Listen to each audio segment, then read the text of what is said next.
Прийшли окупанти до нас в Україну, форма новенька, воєнні машини, та трохи поплавився їх інвентар. Байрактар, Байрактар. Російські танкісти сховались в кущі, щоб лаптем посьорбати довбані щі, та трохи у щах перегрівся навар. Байрактар, Байрактар. Приперли зі сходу до нас барани для восстановлення великої страни. Найкращий пастух баранячих отар. Байрактар, Байрактар. Ті, хто води всяке озброєння різне, потужні ракети, машини залізні, у нас на всі доводи є коментар. Байрактар, Байрактар. Вони захопити хотіли нас зразу, а ми зачаїли на орків образу з російських бандитів, робить примар. Байрактар, Байрактар. Російська поліція справи заводить, там пивцю рашистів ніяк не знаходить, хто винен, що в нашому полі глухар. Байрактар, Байрактар. Веде пропаганду кремлівський урод, слова пропаганди ковтає народ, тепер нове слово знає цар. Байрактар. Байрактар. Байрактар. Байрактар. Байрактар.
Yes. The Leaf Spring Army sends its regards.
u swoich storońcy. I proszę tilo wypołożym za naszą złogoń. I pokażę, że my bracia kozacko.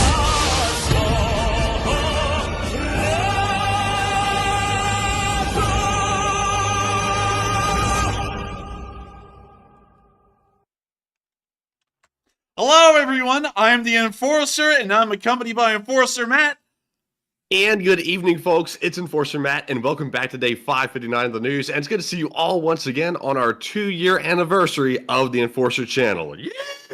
And of course, it is great to have you all back with us tonight as we start another week of reporting in the war in Ukraine. And also, we celebrate the 2-year anniversary of this channel tonight. This is 2 years already? Two whole years. It's crazy because I've been the only one who was here for the 2 straight years. But moving on from that, what's crazy about that is that on September 5th of 2021, this channel was founded on this very day, 2 years ago. And since then, it's been an absolute journey running this channel. It started off as a current events and news reporting channel, and then it shifted over into being a gaming channel for several months. And then when the war in Ukraine began, on that very night, on the first hour of the war, it then shifted right back to being a news channel. And since then, we have been here every single day for 559 days covering this war in Ukraine. It is unbelievable to think that I've been doing this for 2 entire years. And I gotta say, I'm so honored to know that all of y'all have been here with us for nearly the entirety of that, at least a year and a half for most of y'all, maybe even longer than that, maybe even 2 years for very few of y'all, about 100 or so of you. But I gotta thank every single one of y'all so much for being here with us tonight as we celebrate 2 years of this channel. And not only that, we also celebrate the amazing community that has built up around this channel that has been here for 2 years. Hopefully the war in Ukraine will end soon, but beyond that, I hope that this Enforcer channel lives a very long and successful life covering news and different kinds of topics around the world. But moving on from the birthday wishes and the great celebration of 2 years of the Enforcer, it is now time for us to get into the news tonight. And the news has been absolutely massive.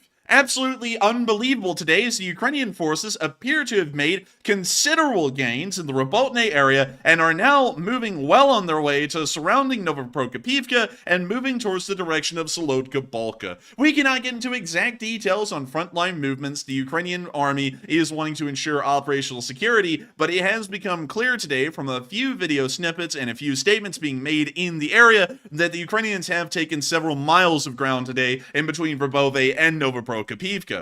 Moving on into our first bit of news, we got to see that the Ukrainians apparently are continuing the breach. We got a short clip here today from just east of Novoprokopivka showing that the Ukrainians clearly can see the Surovikin Line in that area and that there are no Russian forces inside of it. This part of the front line has already been abandoned by the Russian army, and they are now setting up positions from what we are assuming about a mile behind the first row of the Surovikin defenses. And when you see them looking out there in the distance, you can see the Dragon's Teeth, of course, a famous part of the defensive position, and then just right in front of it, a destroyed T-72B3. I have never seen a part of the battlefield that looks like it's a movie set, but this is the only one that I have. This looks literally like some kind of a movie where it's the intro and it's talking about the later phase of the war. It's absolutely crazy and surreal to see knocked out Russian T-72B3s and the quote-unquote impenetrable Surovikin Line now completely empty right behind it, just a few hundred yards away. Absolutely unbelievable and absolutely incredible to see, and it also clearly shows us that the Ukrainians have made another major advance in this area today. Not only that, but in the direction of Verbove, we've got information from the Institute for the Study of War, and this is about the most clear statement that we have gotten so far from the, I guess you could say, Ukrainian advance. We haven't gotten any official statements today from the Ukrainian Ministry of Defense due to operational security reasons. Those will most likely come out in the next day or two. But according to the Institute for the Study of War, Ukraine has made additional gains in the western Zaporizhia Oblast. According to geolocated footage, Ukrainian forces made further advances south of Rabotny and northwest of Rabove. And of course, one of those video clips that is being referenced is the one where we saw the Ukrainian forces literally on the Surovikin Line.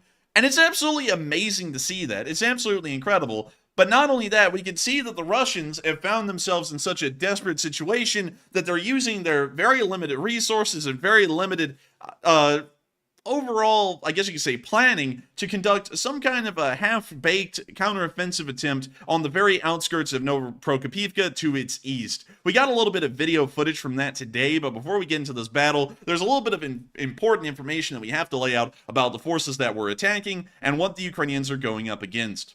For the large part, the area that the Ukrainians are advancing into, according to our last map update of known Russian force locations, which is from the 1st of this month, there are no Russian forces in sizable numbers in the area of this part of the Surovikin Line, in between Novoprokopivka and Verbove. This area is largely empty, most likely comprising of just a few recon companies from the Russian army, and beyond that, they have largely abandoned that area. The Ukrainians appear to be using this as an area to break through, considering the weakness that the Russians are displaying in this area, and they're going to be using it to exploit the rear lines and also bring up artillery that can strike at the Russian supplies.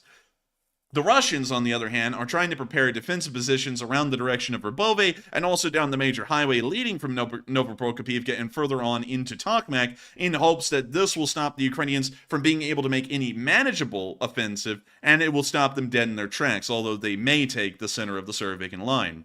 With the Ukrainians taking it today, however, it does appear that the Russians' planning has changed, and now they're considering this breakthrough to be incredibly dire and quite severe. And so one of the VDV units, based in Novoprokopivka, we're assuming it's either the 108th Air Assault Regiment or the 56th Air Assault Regiment, is now counterattacking Ukrainian forces that have taken up positions along the Surovikin Line and are attempting to try and push them back out.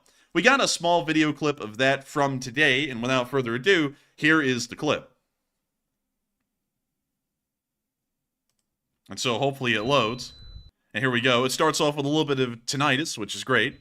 And we can see a bulk load of 40mm grenades, and we can also see the Ukrainians firing down the trench in a massive burst, wildly, as the firefight with the counterattacking Russians begins.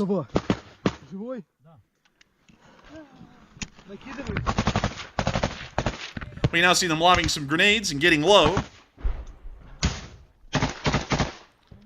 And we now see the Ukrainian firing down the trench line again.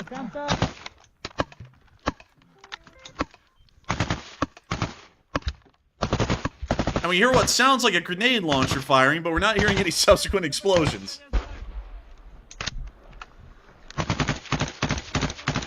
Man, the frame rate on this video is abysmal. Man, I don't know what's wrong with your voice right now, but that sounded like you were holding back a cough there, cowboy. I was like, man, you're like, man, the fire rate is abysmal. Dude, I gotta tell y'all, if y'all can, wish Matthew some Ricolas to coalesce in front of him. He's been having a tough time today with like a terrible cough. Like he's been coughing all day long, and I'm surprised he even got that sentence out. I gotta be honest with you, Matthew. But yeah, the recoil is pretty severe on that M4. Блядь. Пацаны, блядь.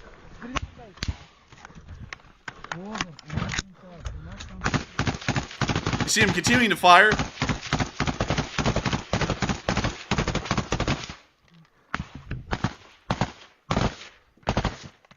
We see them continuing to lay down fire at the Russians, and we can now see the M4 smoking, which lets us know that this guy is pushing it to the limit.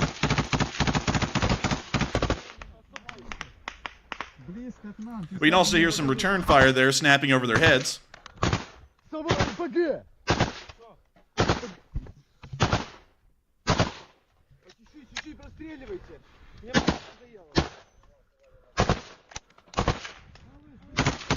We now see him firing 3-round bursts back down the trench line. Now we can hear him yell for a second, but we don't really know what that yell was about. See him tossing a couple of 40mm grenades to the guy behind him, like candy to a child. And we now see him reloading the next magazine for the M4. M4 smoking.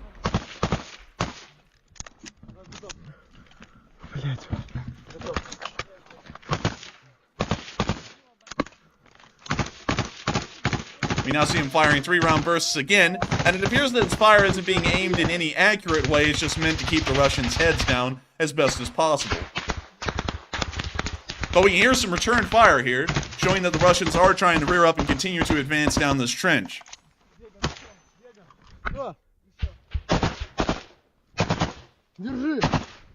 We see him tossing him some more 40mm grenades. Dude, this guy literally is just like the 40mm grenade snack guy. Like, the Ukrainians are like, we need more. And he's like, oh, here you go. And he's like, trick or treat. Это последний. Давай, РПГ!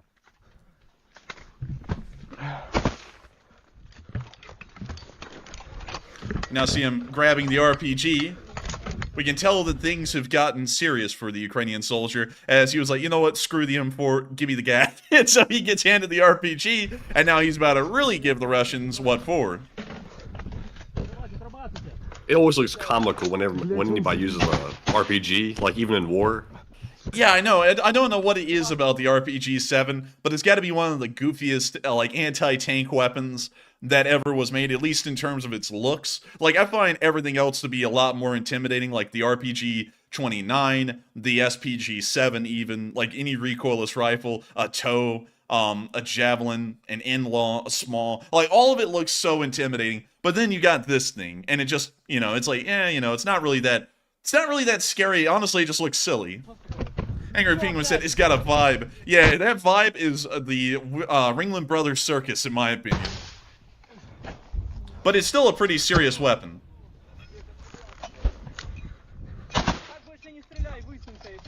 Сейчас.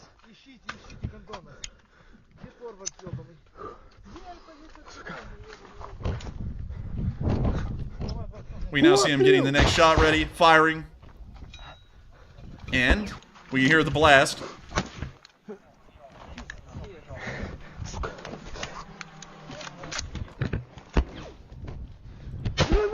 Oh, Подожди, я подойду ближе. We see an explosion right there. We now see him lobbing a grenade back at the Russians, and then getting down. Спасибо, плюс.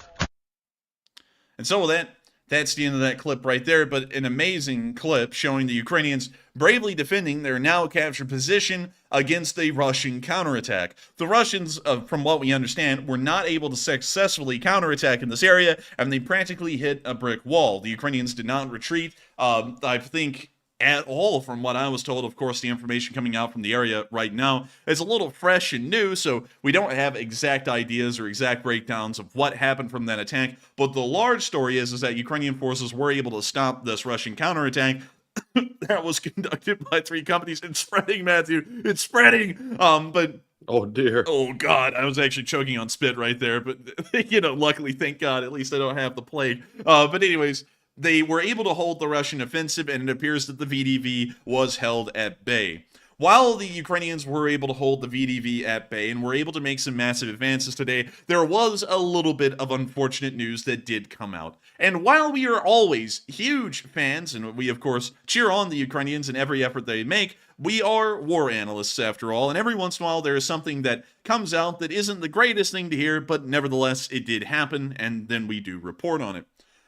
That happened, well, what I'm talking about today is what happened, and many of y'all have probably heard about it and seen about it, but there's been a lot of controversy around this, and I've had a in-depth analysis about this earlier today in our daily war summary, but we'll also be going through it again here, because it's still being talked about a lot on the internet, and it's something that the Russians, of course, are blowing to high heaven and trying to make a big deal out of. And that is the loss of the first Challenger 2 main battle tank inside of Ukraine. Why? This video was made today by the 82nd Brigade as a van was advancing southwards towards the direction of Verbove or Novoprokopivka. We're going to try and keep OBSEC here, but we did manage to geolocate this exact road. There was also an additional picture that the Russians sent out of the area, which we then also used to geolocate as well. So we know where the Challenger 2 wreckage is, but we're not going to say exactly where it is on stream because that may be a little bit of an operational security issue as far as these Ukrainian forces are concerned and everything else. But anyways, we can see the Ukrainian van coming up along a tank that is just billowing smoke, and we can clearly tell that this is a Challenger 2. Now, some people are going to go, oh, that's no big deal. obviously it's a Challenger 2. Why in the world are you going to go through an analysis here? That is because a lot of people today that I saw on the internet were insisting up and down that this was not, in fact, a Challenger 2. They were saying it was a T-90M, or another kind of main battle tank. And when we actually put that up to scrutiny, it is markedly untrue. This is, in fact, a Challenger 2 main battle tank that is on fire and burning out right now. And I'll go and get some pictures, and I'll show y'all what a Challenger 2 looks like, so that way we can compare one to an intact example versus this one right here. Probably the most important thing to notice on a Challenger 2 is its turret. The turret is fairly distinct. It has a thermal imaging system or an optic system right above the main gun right here, and that is a pronounced little nub on the tank that you can visibly see when it's not on fire. Another thing to notice about Challenger 2s is the very large and very flat-looking turret, at least on the sides. There's a backward slope near the rear of the turret of every single Challenger 2 that is also quite distinct and visible here. Another thing that we can notice is the external fuel tanks mounted to the very rear of the hull. These are also something that is iconic on the Challenger 2, and not a lot of modern main battle tanks share that feature. Now here is an actual picture of an intact Challenger 2 main battle tank, as you would see it right now. And we can see all of the same things. We can also see the thermal exchanger. I forgot the exact name for this thing, but it's I believe the barrel discharger or something like that. We can also see it's the same shape on this barrel as it is in this picture. And we can also see the same block on the very front of the muzzle of the gun. So this is in fact a Challenger 2. Some people have been saying, how in the world did this thing get hit? And since we made the video summary today, a lot more additional information has come out about this tank that is giving us a good bit of detail and info to work off of. First, and most importantly, the entire crew did survive. We have been able to confirm that all 4 crew members did in fact survive the tank getting hit, and then bailed out before this fire became incredibly severe. There have been a lot of rumors, though, about how the tank was destroyed. The Russians claim that the Challenger 2 was destroyed by a Kornet's anti-tank guided missile, which is the Russian equivalent to a TOW anti-tank. Showing that we're not back yet, and now we're back. Oh dear. So we're oh going. Man, that was a long lag right there. Man, I'm telling you. And also, our internet is planned to be going down earlier today, so just keeping that in mind, everyone. Make sure to watch out for that. And also, who knows, it may also be DDoS attacks or something similar. You know, it's the usual fare of crap. But anyways, getting back, I also just forgot, it's not a Concourse, it's a Kornet. So luckily the lag hit, so I could pull up the right ATGM, but this is the one that the Russians claim destroyed the Challenger 2. This system right here, the Kornet ATGM. The problem with the statement that the Kornet ATGM was the system to destroy the Challenger 2 is that a Kornet requires a direct line of sight with its target. It is not a Javelin, and it also isn't a TOW-2B, where you can just fire it over the area where you think the vehicle is, and then it ends up blowing up over the vehicle. You can't do that. The Kornet is a direct impact warhead, meaning that it actually has to hit its target to then blow up. And that also means that this little operator guy that you're looking at right here in the picture has to be able to look through that sight right there and visibly see the tank that he is going to hit. And this is where the Russian story falls apart. This tank is well behind a berm, and we'll see this as the video goes on. We can see the car shifting in the mud and then continuing to move forward.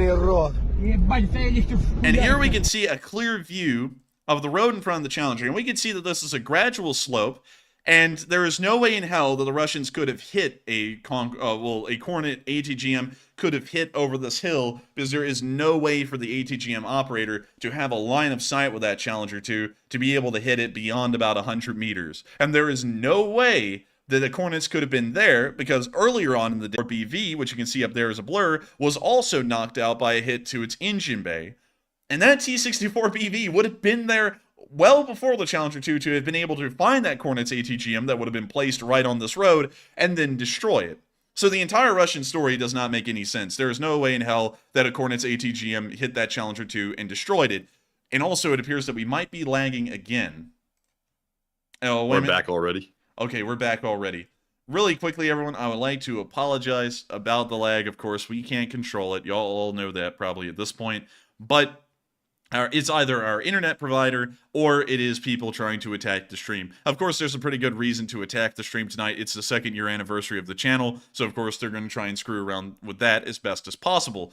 But anyways, getting back to the analysis and moving back a little bit just in case y'all didn't hear it, the berm that we're seeing here, or the hill, does not allow for a Kornitz ATGM to keep a line of sight to be able to hit that tank. That's one thing that we know for certain. And then as this van continues forward, we're about to see what was probably the real killer of this Challenger 2 today.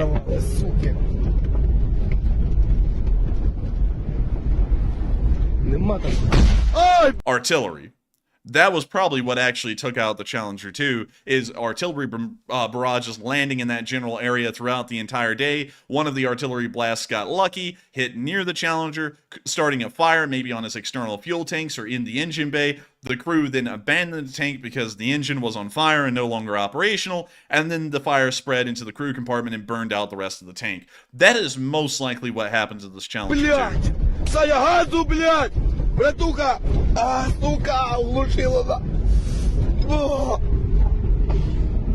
And the Ukrainians then continue to trudge forward Низ, справа, towards the справа! front line in the van. Ебать! Миша, ты есть? Миша!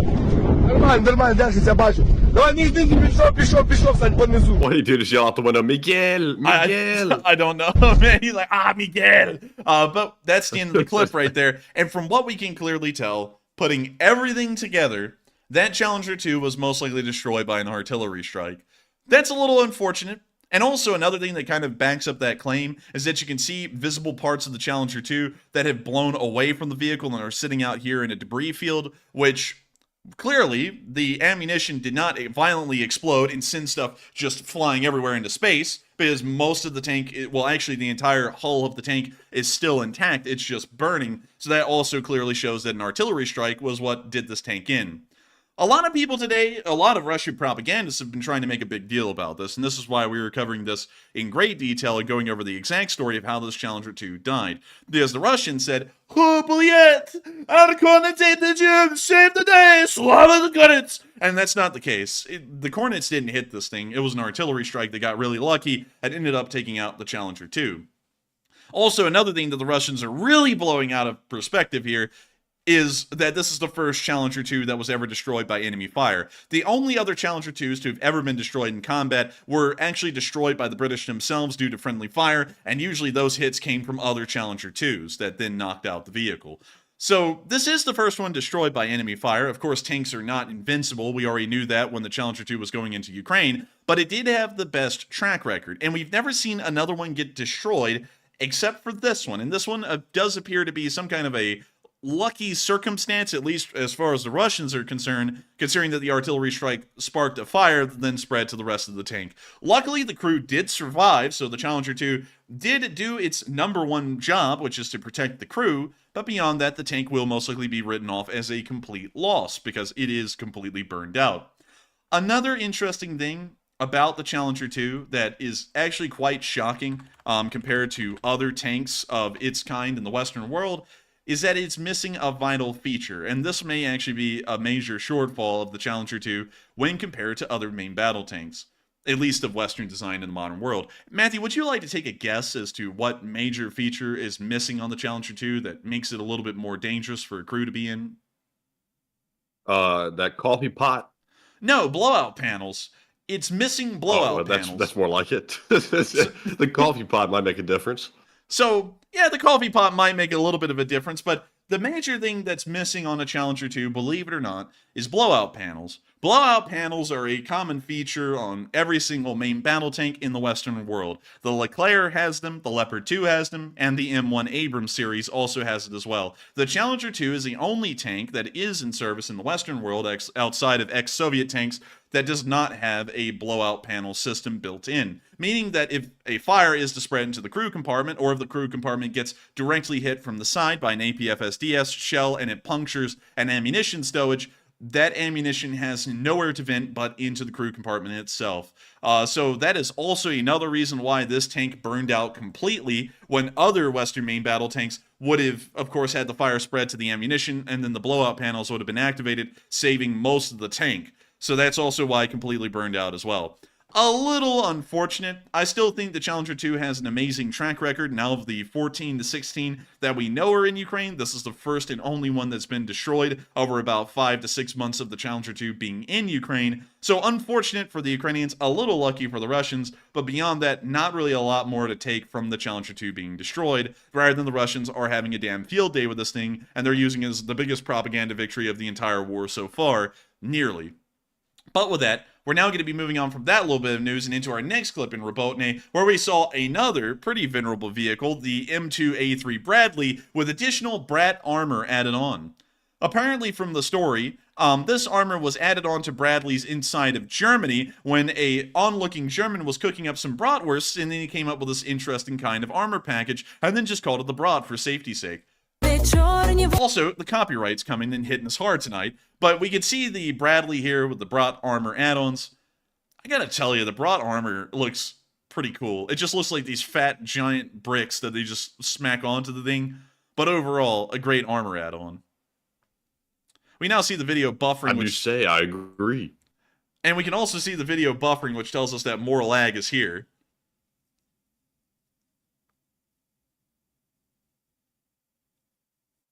And we can now see the Bradley moving on. Also, Matthew, you can clearly tell that these little Brat armor add-ons came directly out of a U.S. Army depot, because they sat there and went, okay, so what's getting old and what do we need to get rid of? We need to get rid of the Brat armor packages.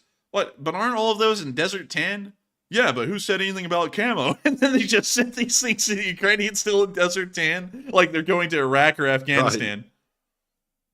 And the Ukrainians are happy to have anything at this point, so they're like, send them on. Oh yeah, dude, they're happy to have armor add-ons for that thing, because the Bradley is a little thinly armored, so artillery is a huge menace to a Bradley, so it is good to see that they were able to get this add-on armor, because it's certainly going to be helping out with crew survivability and also vehicle survivability as well. But beyond that, there have been massive advances in Robotny today, the major takeaway, and we hopefully will be seeing continued major advances in this area now that the Ukrainians have made it past the major minefields that sat in front of the first defensive line. Now that they made it through, we're seeing that it is becoming a lot easier for the Ukrainians to keep some kind of a forward momentum.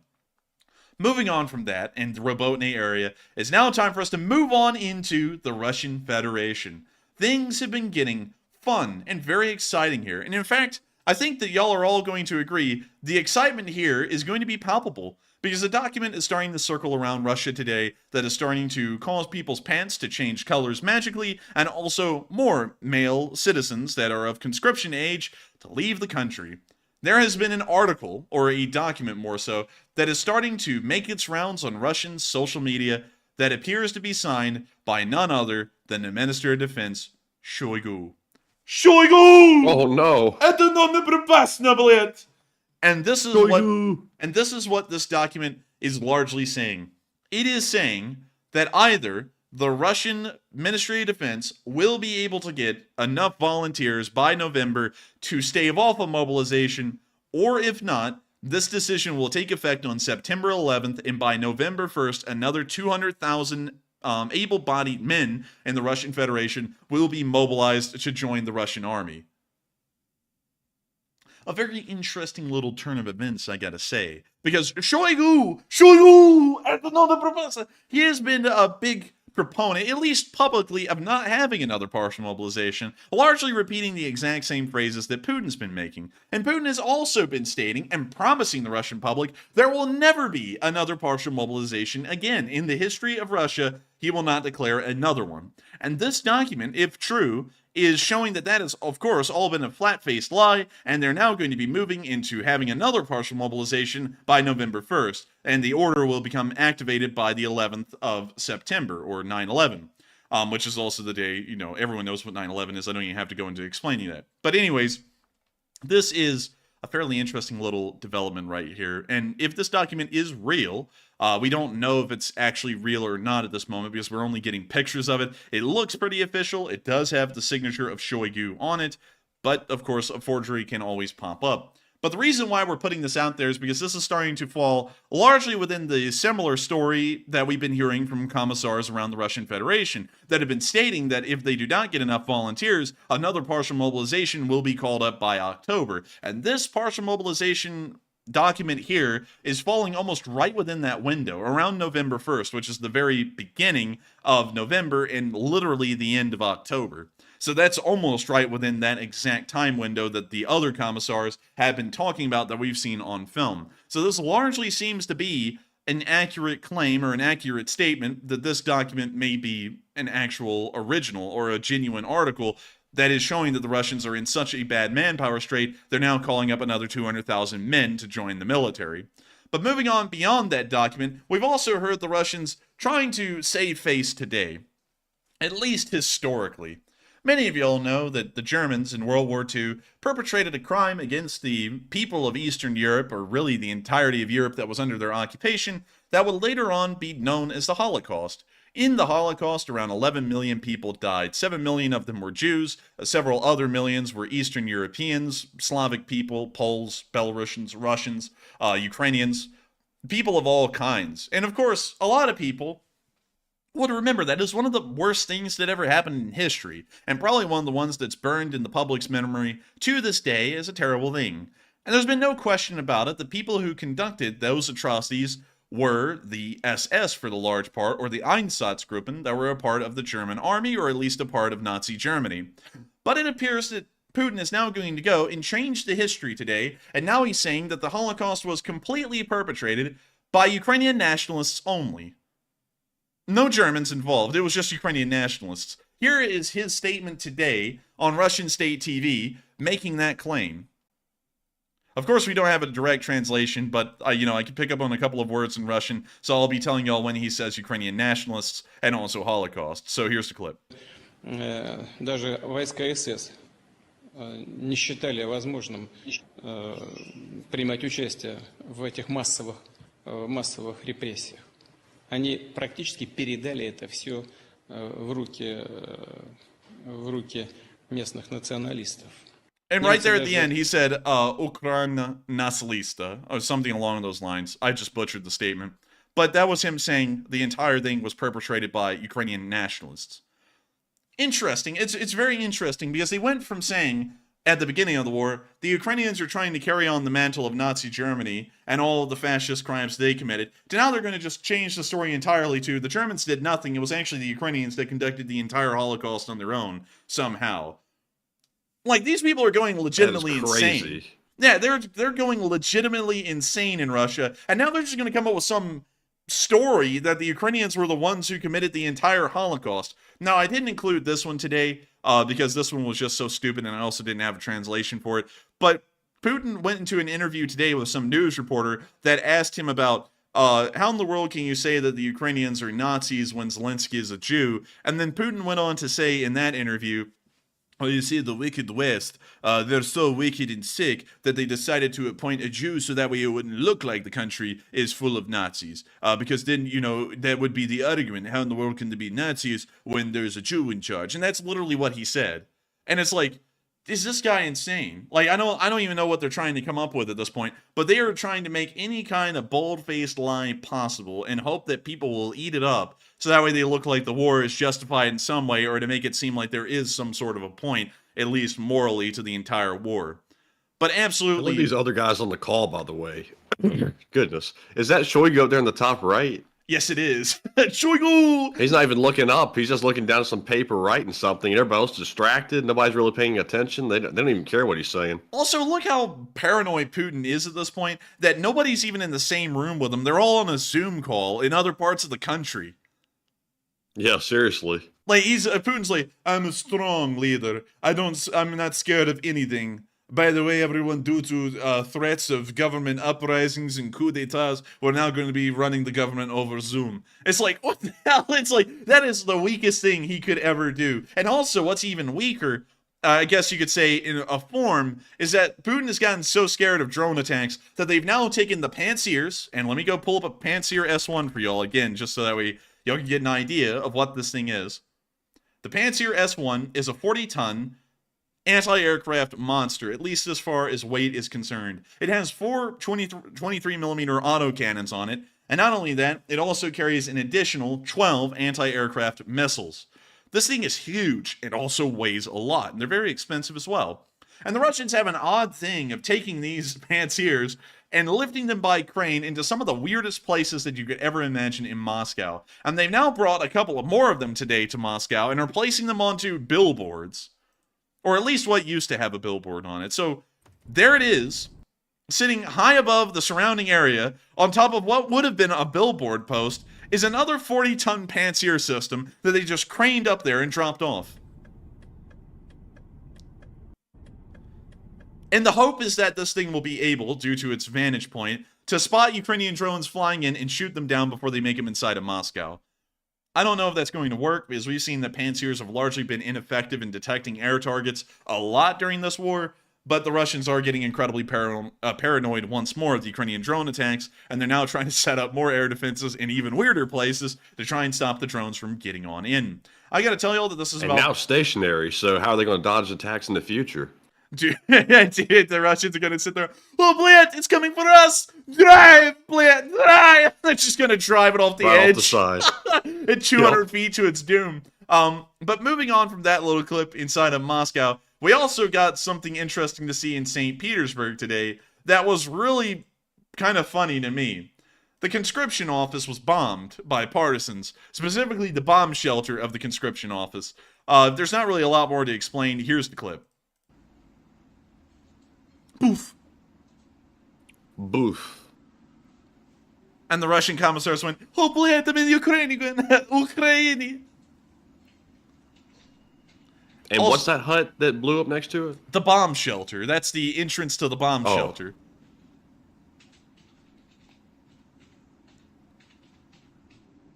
I gotta say, Somebody's typing furiously in the background. man, they're typing up, we need a Panzer S1 system on top of the entrance to the bomb shelter stat. I am very scared. They're gonna get a 40-ton Panzer to crush the entrance to the bomb shelter in a little bit.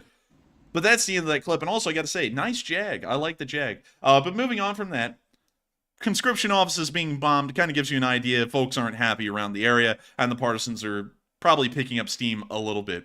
But way over in the area of, and let me make sure I get the name correct, Dzержinsk, which is directly outside of Nizhny Novgorod, it appears that the steam had been added enough that an oil refinery started. Well, an oil refinery didn't start, but an oil refinery fire started today inside of the city. Another one. DJ Khaled! But anyways, we can see the fire brewing up in the oil refinery, and it appears that the partisans were able to... the worst. Man, they the suckiest, but anyways... Wonderful to see. Another oil refinery fire. We just saw a major one break out in St. Petersburg. Now we're seeing a minor one break out here in this city as well, outside of Nizhny Novgorod. And it's showing that the partisans are starting to do a lot of damage to the Russian oil industry as best as possible. So, of course, absolutely incredible to see. And hopefully we see more fires like that on other oil refineries, because they're certainly damaging the Russian economy to a good degree. But hey, you know something else that's been damaging to the Russians? Is that the Cubans are no longer their friends, at least as far as sending bodies their way to go throw into the war. Some of y'all may have seen that video that came out from a couple of Cubans last week that were brought to Russia for work and then were forced to join the Russian army. And that actually appears to have caused the Cuban government a decent amount of anger, or at least frustration with the Russian government, because now the Cubans have stopped anyone from leaving the country going to Russia. They said it was part of a human trafficking ring, and they're now shutting it down completely, according to Reuters. And so let me take you to the Reuters article here. And according to Reuters, Cuba has uncovered, you know, they knew about it, but now they've uncovered it, a human trafficking ring that coerced its citizens to fight for Russia in the war in Ukraine, its foreign ministry said, adding that Cuban authorities were working to neutralize and dismantle the network. The statement from Cuba's foreign ministry late on Monday gave few details, but noted the trafficking ring was operating within the Caribbean island nation, thousands of miles from Moscow and in Russia. And so largely what we're getting from this is that the Cubans got the video, somehow it's caused an uproar in the Cuban government, and now they're going to be shutting down the trafficking ring that was taking the Cubans over to Russia to work there, and then forcing them to join the army. The Russians will be hurting greatly for that, because that means that they're going to be losing about an additional 50 conscripts per month, which at this point is numbers that they cannot spare. Speaking of numbers that cannot be spared, the Germans are sparing a considerable number of German trucks to be used in the Ukrainian army for supplies, as Mercedes is now going to be providing another 100 Zetros trucks to the Ukrainian army. Pictured here. And that's pretty sick. Oh wow, they're getting the nice ones. That's the type trucks that make those like expedition, like adventure, like RV things. Those really expensive, cool looking RVs. They're getting those nice trucks. Those are like Unimogs on steroids. Oh yeah, man. And I got to tell you, I don't think they're going over there in this paint job, but this paint job is sick. Like, it's a beautiful one. And also, according to the information that we got, the German government is funding the purchase of these Zetros trucks, but Mercedes is, of course, the one building them, and they're going to be sending 100 of them into Ukraine. Absolutely great. I gotta say, it's wonderful to know that countries are still focusing on the back end of equipment as far as the logistics are concerned, and it's wonderful to see that beautiful trucks like these will end up in the hands of the Ukrainian logisticians, who hopefully will be using these things effectively. Moving on from that little bit of news in Germany, it's now time for us to finally return back into Ukraine. But before we get into Ukraine, we're actually going to be taking a quick pit stop in Romania, because we've been able to get a little bit of additional news that Matthew covered in his short summary the other day about what happened in the Danube River area around the port of Renai, and a little bit of additional information. Before we get into that, however, there have been a lot of y'all who have been going absolutely wild, and especially a lot of y'all who have been going wild with all of the birthday wishes for the 2nd year anniversary to this channel. And I got to thank all of y'all so much for the kind words that y'all have been giving and all of the well wishes. It's been absolutely incredible to run this thing for 2 years, but more on that in a second. But Matthew, take it away. All right, and it's time for our first poll and question segment. And also, by the way, excuse me, I've seen a lot of people asking how I'm doing, and real quick to address that, instead of typing it out, is that I'm actually doing somewhat the same, actually. And believe it or not, I have been to the doctor, I have been treated, and this is the result. So, Enforcer Matt is not getting better anytime soon, apparently. So hopefully it clears up within the next week. I'd be very grateful for that. But also, thank you all for the well wishes as well, because it does perk me up and help me a lot. So, moving on to our first poll, it says, would you like the Enforcers to make video specials covering complex topics about the war? And this is something that me and the Enforcer have been talking about quite a bit in the background, and I think it's a good idea. It looks like 71% said yes, 17% said no, and 12% said unsure.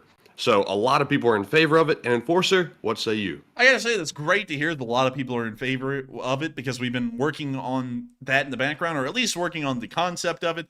And what we were thinking, what I was specifically thinking, is that about every month we'll have one special video that comes out that will be around 20 minutes long, and will be a mini documentary on a specific topic. Instead of it being our normal video summaries that we've been putting out that are 10 to 15 minutes long and are us looking at a map, these videos will be heavily edited. They'll have B-roll, stock footage, all kinds of clips, all kind of data and information being shown in them, and they will also be scripted.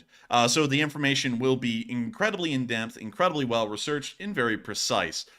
They're only going to be very rare at this moment. I could probably assume that we'd be able to do one a month each, or just one a month amongst the both of us. But it's something that we are looking forward to a great deal. I think it's going to be really cool, because I've had some ideas to cover things like specific topics that I could talk about fairly well, like the Su-57 and how it sucks, which a lot of people have done videos on, but hey, why not touch on it again? Or how the Kuznetsov aircraft carrier sucks, or Western equipment and how it works on the battlefield. Ideas like that. We've been working on that in the background. Matthew also has his own ideas on that as well. While I say we've been working on that in the background for about the 3rd time, Matthew has his own ideas as well. Like Matthew was saying, we could cover what is technically a genocide, which is a very interesting video concept, because a lot of people in the comments section on our videos, y'all may or may not know, apparently are doctorate experts in their field and are able to tell us what Article 4 and Article 5 means, although we've been doing this for 559 days, and I've read Article 4 and Article 5 forward and backwards, and can probably quote them to you. And also people want to say what is technically and technically not a genocide, although what a genocide is has also been read by us, and we have a pretty good idea of what internationally is laid out as a genocide. And I think it would be very interesting That's the first complex video topic I want to cover, is whether or not the conditions inside of Ukraine constitute the legal definition of a genocide.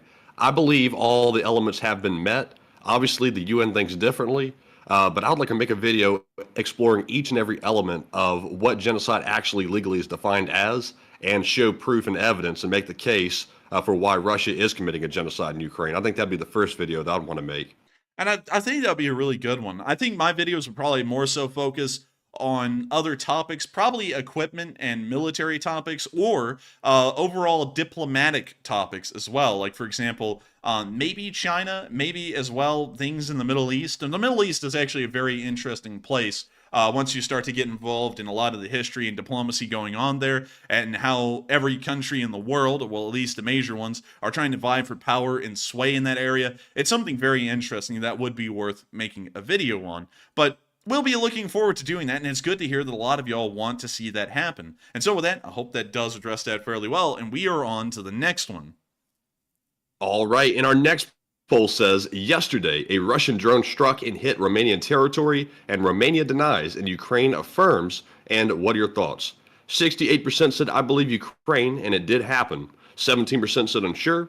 8% said, I believe Romania, it didn't happen. And 7% said, it seems like propaganda. And to me, I believe Ukraine. We did see a photo yesterday that came out on Twitter, which looked and appeared to be inside of Romanian territory. It showed an explosion happening right around the river area where the port of Reni is. And I think that Ukraine is correct. I think Romania is trying to deny it to prevent a massive escalation from happening. And honestly, I really can't blame them for that, because it could get quite out of hand really fast if they acknowledged it and then had to respond to it. So, you know, even though it may seem weak, World War is not appealing. So it had to be pretty serious to actually rise to that level. But Enforcer, what say you? I would say that not only is it something that is of question in the poll, it's something that we actually have proof of today, that the drone did in fact land inside of Romania. A lot of people, and you know, and this is no critical fault of anyone's, but it's always something that annoys us a little bit running this channel, because we take a pretty serious approach to actually trying to get the news as accurate as possible. Of course, sometimes it's so recent that some exact details that come out later we don't have at the moment, so we're trying to give people an idea of what may be the case. But in this instance, video footage came out of an explosion that appears to have occurred near the port of Reni on the other side of the Danube, that clearly appeared to have blown up onto the territory of Romania. A lot of people went into the comment section on Matthew's video yesterday and said that that was clickbait and blatantly untrue, because the Romanian government made a statement just about 2 hours later saying that no such thing had ever even happened on their territory, and that actually blew up in Ukraine. And then, of course, a lot of people... Everybody's perfectly honest. That assumption has to underlie that entire conclusion. Everyone is honest 100% of the time. Nobody ever lies. And then later on, just a few hours after that, I think it was like 8 hours later, then the Romanian government came out and said, well, actually, it may have happened on our territory, but it didn't cause any damage, it didn't kill or wound anyone, so we don't even care. And then that statement was made, and then another wave of people flooded into Matthew's video saying that, enacting like, you know, we're right, get dunked on, you know, and it's like, well, you know, we do this as a job every day, and we were able to get a pretty good little infographic showing that that drone did in fact hit inside of Romania, which technically would lay out a decent a decent claim by the Romanians that Article 4 and Article 5 should be invoked. So here's what we have. Speaking of the poll, because this really answers what I think. I think the drone did hit inside of Romania. We can see the clear explosion and plume right over there, and then we can see various landmark areas highlighted in different colors and different circles, showing us that this is, in fact, the Romanian side of the Danube River where the drone blew up. First, we have this green semicircle, well, green oval, right here in the middle of the clip. And this is an elevated area of trees on that side of the river. And we can see that right here, right where the explosion is. We can also see over to the left side this yellow and orange circles, which also show some other elevated tree lines. And we can see those in this picture as well. Down here, we can also see this little bank of the river that juts out beyond the trees. We can also see that right there. And then way over to the right, we can also see this little tree that sticks out a pretty decent amount, and in this picture we also see the exact same tree. This clearly shows that that explosion was on the Romanian side of the river, because this picture is from the port of Renai looking across the Danube River and into Romania. So there's no doubt about it, regardless of what the Romanian government is saying, that drone did in fact blow up inside of Romania. And, and I'm sure that a lot of people... Go ahead. It's becoming clear at this point, after what happened with Poland, after the missile accidentally flew into their territory and exploded out in the woods, that the precedent is, if Russia plays something off as an accident, regardless of what their intent originally was, it'll be ignored by NATO to avoid escalation, and that's still a very dangerous precedent to set. And it has to be very carefully weighed out, because, like, for example, in this instance, Russia could have shot this drone over there intentionally, perhaps, and NATO's going to ignore it, pretend like it didn't happen, and just basically lie about it to avoid basically causing a problem with Russia. And, and here's something I don't want to make it seem like. I don't want folks to think that me and Matthew act like we know more than government statements that are coming out, but we kind of do. I don't mean that in the most arrogant way possible, but hear me out. Back when the helicopters from Belarus flew into Poland, near the area, and let me go get the village again, right near Białowieża, when they flew over Białowieża, we had a video out within 2 hours saying the Belarusians just breached Polish airspace. This is a big deal. And then everyone wanted to flood into our comments section, because after that happened, about 4 hours later, the Polish said, nothing happened, all of that's a lie from people near the border area. Those helicopters were clearly within Belarusian airspace. And then everyone wanted to flood our comments section and say that we were liars, clickbaiters, and idiots, because the helicopters, in fact, never even flew into Polish airspace. And then people from the village said, oh no, look, here's a video. I'm looking straight up from my house, 3 miles inside of Poland, and there's the helicopter literally flying right above my house. And then another day later, then the Polish went and reversed everything and said, oh, you know what? In fact, we actually lied about everything. The Belarusian helicopters had, in fact, flown about 4 miles inside of Poland, and now it's a major deal. Let's send the army to the border. So, going off of that, we don't really work off of government statements and just take them at face value, especially when they're from countries like Poland or Romania, and especially whenever it deals with anything from Belarus or Russia, because it's clear that they usually go and flat out lie about what happened to try and avoid further escalations with the Russians, and also causing a tough situation for other Western countries like the United States, Germany, Britain, and so on. So that's why we sit there and we don't just bend into public pressure when people say, it didn't happen. And then we go, oh, it didn't happen. Look at me. I'm such a smug and smart news reporter. And then, 16 hours later, then the Romanians are going to go, oh, in fact, it did blow up in their territory. And then I got to act like a smart and smug guy and then go back, well, actually, everyone, I listen to everything everyone tells me, although the facts show me different. In fact, it did now blow up in Romania. No, the video is clear. The picture is clear. It blew up in Romania. That's what we're going with. If the Romanian government wants to disagree with us, although the evidence is clear, they can. If everyone wants to disagree with us, that's fine too. The pictures speak for themselves. We work off of picture and video evidence here. I don't work off of feelings, and I don't work off of what people want to hear. If it's clear and evident, it is what it is. So that's what we work off of. So, if you really think about it, if Russia was truly fearful of NATO the way that we think they are, they wouldn't be attacking near the port of Renai, which is literally right on the border near Romania. NATO has taken so many actions that have been considered weak on many fronts that simply lying to pretend like something didn't happen makes Russia believe that NATO will just bend to their will if they push hard enough. And they're proving it each and every day by not responding and lying. If they'd at least come out and be honest that something did, hit Romania, and that they're choosing not to respond, that would look better to me than simply, making up a story and saying it didn't even happen. And then you have Ukraine calling a NATO country a liar, saying we have photo evidence, and then you have a whole scene going on with that as well. Well, what's funny is that the Romanians did actually come out and make the statement you're talking about 6 or 7 hours ago. They finally said, oh, well, now it did hit our territory. It's just that we're not going to make a big deal out of it because it didn't really cause any damage. It just blew up a farm field in our country. Oh, they should have done that to begin with. Yeah, but what's ridiculous about that? And I don't mean to complain about this, but y'all have got to understand there are some people out there that come into the comment section and act like they know everything and they just parrot what they hear. Like for example, we say things sometimes on our stream Like, for example, the Challenger 2 doesn't have blowout panels. And then someone will come to us later and go, "You idiot! Obviously that can't happen because the Challenger 2 doesn't have blowout panels." It's like, we just said that. Or it'll be something like, "Oh, look, here's a clear picture of a field absolutely getting plastered on the Romanian side of the Danube River." And then someone comes in and goes, "Oh, obviously that's not Romania. That's now Ukrainian territory." And, it's like, what the hell? Like, we work off of what can be seen. I don't work off of this idiot hoodoo voodoo magic where you just say whatever to make people agree with you, or what it seems to me most people on YouTube do at this point, which is just repeat whatever the public wants to hear. Like if they want to hear, "Oh, that was actually on the Ukrainian side of the river," then these people don't even do any research or anything. They just go on YouTube and they act all smug and everything, and they act like it's such a serious thing that they've gone and done like science on, and then they go, "Oh, actually that was in Ukraine because the Romanian government said so, although the picture and video evidence shows different."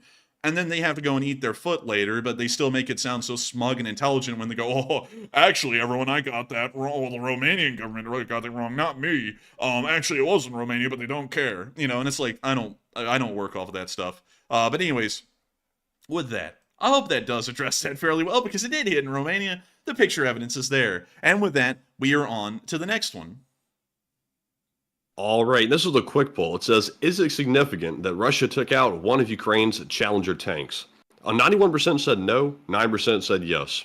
And I would say it's probably not that significant. Of course, it's not good when Ukraine loses any equipment, and the Challenger is a more valuable piece of equipment. But in the scheme of things, I'm not really too concerned with it. But Enforcer, what say you?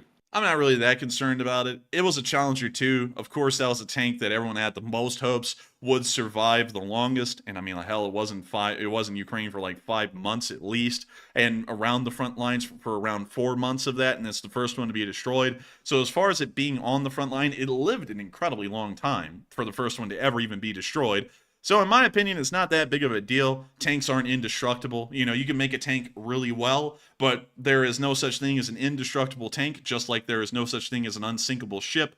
So in my opinion, it's not that big of a deal, but it is still unfortunate to see that the Challenger 2 was lost.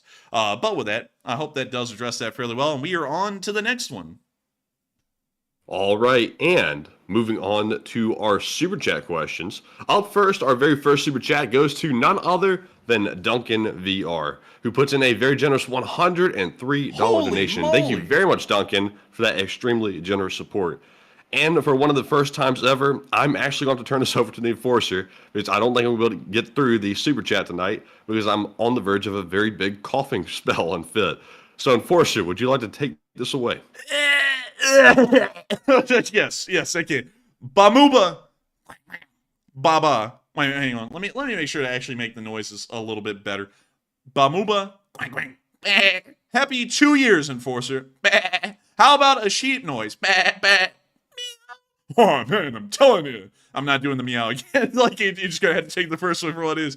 Miss Piggy and Kermit, look out for those 2 commie oinks. Snort. Baba. 1800. Oh man, no respect. 6'9". Nice. Bah. Moo. Woof. Ruff. Hiss. Meow. Get some pizzas. Moo moo.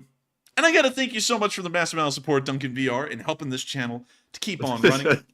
Of course, the support helps this channel to keep on rolling, and I hope you enjoyed the animal noises brought to you by none other than the Enforcer tonight. This is the first time I've ever done the animal noises, and I gotta say, it's interesting. It's pretty interesting, but I gotta thank you so much once again for the massive amount of support and congratulating us on 2 years of YouTube. It is crazy to think that I've been doing this for 2 years now. It doesn't feel like it's been 2 years. It feels like it's just been a couple of months, but I have been so honored and so lucky to be here doing this every single night with all of y'all, and I gotta thank you so much once again, Duncan VR, for supporting this channel and helping us out with the pizza fund, because I love myself some pizza. Like, we were about to have some of that tonight, but then I think we ended up getting this restaurant called Kava, which is this like Mediterranean restaurant that serves like crap on pita bread. It is very good. It's unbelievably good. I would highly recommend it if any of y'all have one in your area. It is amazing food.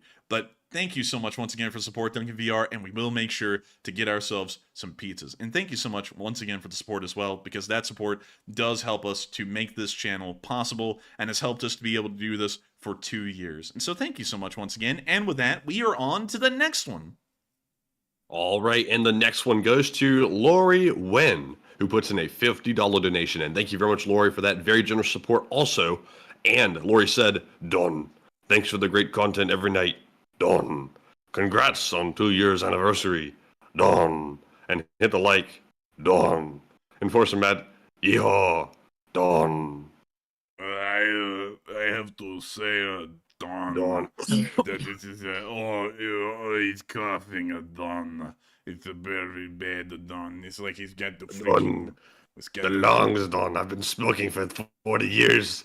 Oh, Don. The Cuban cigars, they're getting to my lungs finally. I have to tell you, Don, it's absolutely terrible to hear, Don, that these coughing is so bad, Don.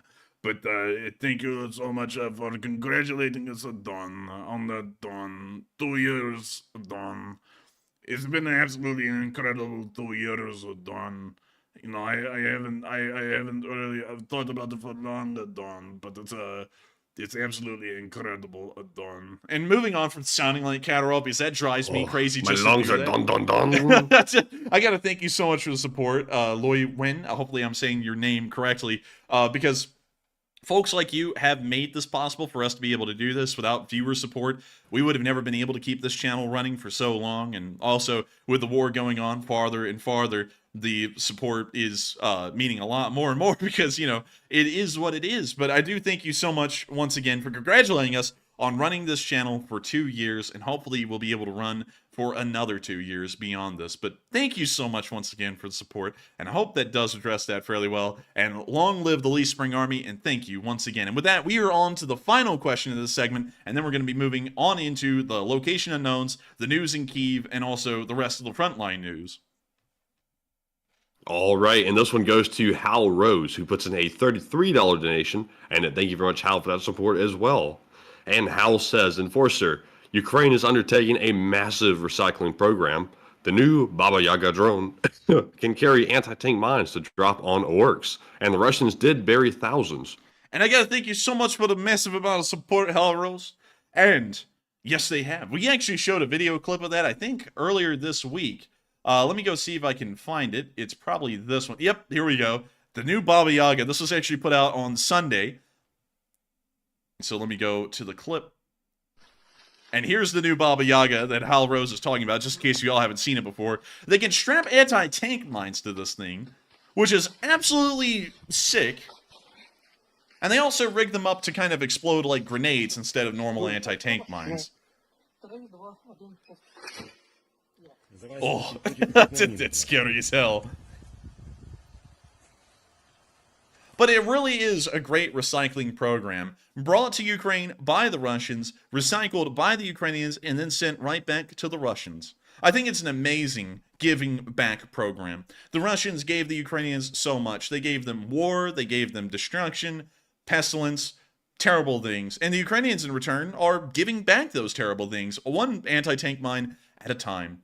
And I gotta say, it's wonderful. It's like an Adopt a Highway program, but with a giant high-explosive anti-tank mine instead. And I think that's going to be finding... I think it's going to be getting the hearts and minds of the Russians in the right places, scattered across the fields, because this thing is certainly going to be doing some incredible work over the next few months of the war as they try and clean up the mines. And so with that, thank you so much for the support, Hal Rose. I hope that does address that fairly well, because this is really one of the best recycling programs that I've ever seen so far. It's even better than cleaning up the Ganges River, which never even happened. But with that, thank you so much once again for the support, Hal. I hope that does address that fairly well. And thank you so much once again for being a longtime viewer, an absolute channel legend, and helping this thing to keep on running. With that, we're now going to be moving on into Kyiv, where we saw that the new defense minister has been announced by President Zelensky. And here is a picture of the new guy right here. His name is Umarov. And in 2022, he headed the State Property Fund, and before that, he was a member of the Rada from Golos and the secretary of the Committee on Human Rights and the occupation of the occupied territories. So he has a pretty good amount of experience dealing with wartime-related things, or at least things dealing with the DPR and LPR. So hopefully, he will be a new and successful Minister of Defense that will replace Oleksiy Reznikov. But moving on from that inside of Kyiv, it's now time for us to get on into our location unknowns. Starting off with our first one, we got to see some more pictures of that captured Russian Mi-8. And I gotta say, it's actually not in bad condition. It looks like it got some kind of a new paint job, at least to the front of it, but the back of it does look like it's been used a good bit. I mean, call this thing a Love's rest stop, because the rear part of this helicopter looks more used than some of the folks, who are frequenting the parking lot every once in a while around there that are doing some of the various jobs. But moving on from that, it only cost $500,000, so it was a steal. I mean, it was a really good steal. These things cost $9 million brand new, so getting one for only $500,000, hey, not that bad. And also a whole bunch of spare parts in the back. What more could you ask for? You couldn't ask for anything more than that, really. So great to see, and love to know that they are getting a lot of pictures and information about this Mi-8. The Ukrainians have loads of these things, so it's not exactly new or, like groundbreaking technology. These things were introduced into the service, I think, in the late 1960s or 70s for the Russians, so it's not incredibly new, but still great to have a brand new one. Moving on from that and into our next location unknowns, we also got to see what a HIMARS strike looks like when the ball bearings detonate. This is a rare moment that we get to see. We can see a Russian vehicle right there, and we're about to see the HIMARS shell explode on top of it, and there is a little lake right nearby that will show us what the ball bearings look like and what their spread is. Check it out. Poof. Oh my lord. Everything in this area probably just got evaporated by all the ball bearings. These things went about 150 yards out in every single direction, and it also made this lake look like it's now a part of the Disney water and fire show that they have at Magic Kingdom or whatever. Anyways, pretty impressive. There are about to be a whole bunch of fish just floating up to the surface in a second because they're going to be plastered by the tungsten. But anyways, wonderful.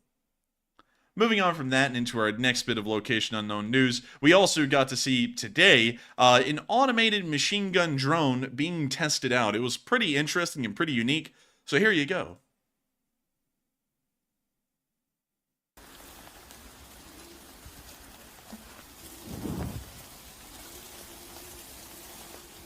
They blurred out the video feed, sadly. The nice controller, by the way.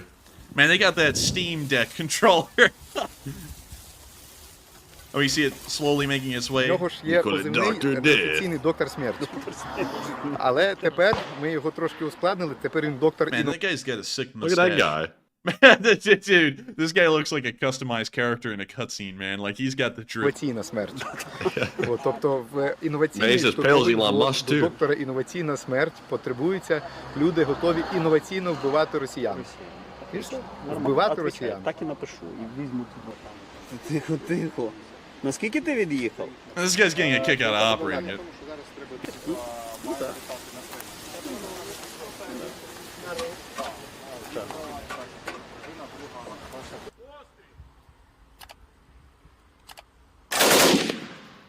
We now see them firing the automated gun. На залізного піхотинця. Ось, будь ласка, залізний піхотинець. Верхня частина називається шабля, нижня частина називається рись. Оцей піхотинець, рись носить шаблю. Тут кулемет 7,62. Дуже класна штука. Тобто ти можеш дистанційно керувати кулеметом 7,62 і рухати ним. Тобто пересуватись ним по пересічній місцевості. Зменшить втрати особового складу. І, звісно, що... I like this phrase. It will cause great inconvenience to the opponent. Great inconvenience. Wow. They should put down the marketing materials Тому for що, it. починаючи від чисто психологічної точки зору, коли на тебе виїжджає така штука, це неприємно. Тут кулемет, і ти не знаєш, як його вбити. А вбити його досить важко. Друга штука – це чисто... Тобто, перша практична, що на тебе їде кулемет. калібра 7,62. I think it's Друга heavy. психологічна.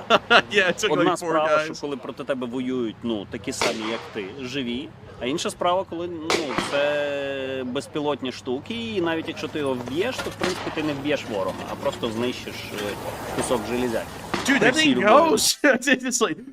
Dude, like that thing right there when it took off is like, get him, boy, and then it just takes off. Вб'єш, то в принципі ти не вб'єш ворога, а просто знищиш кусок железяки.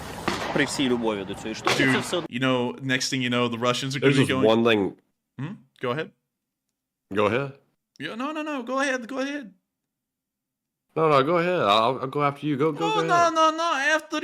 After you. Oh, I was going to say one thing that I'm not sure about the design on it. If it goes over like a ravine or something like that, and it flips over sideways or like backwards or something, like you have to run all the way out there in the battlefield to flip the thing back over to be able to drive it back. That's true, but hopefully it's cheap. Maybe you can just have that thing fall over in the field and go, oh, send another, and then just have another one sent out. But who knows? кусок железяки. І звісно, що і третя складова – це економічна. Тому що, вибачте, воно коштує, порядка $22 тисячі. Це ніщо порівняно з життям піхотинця.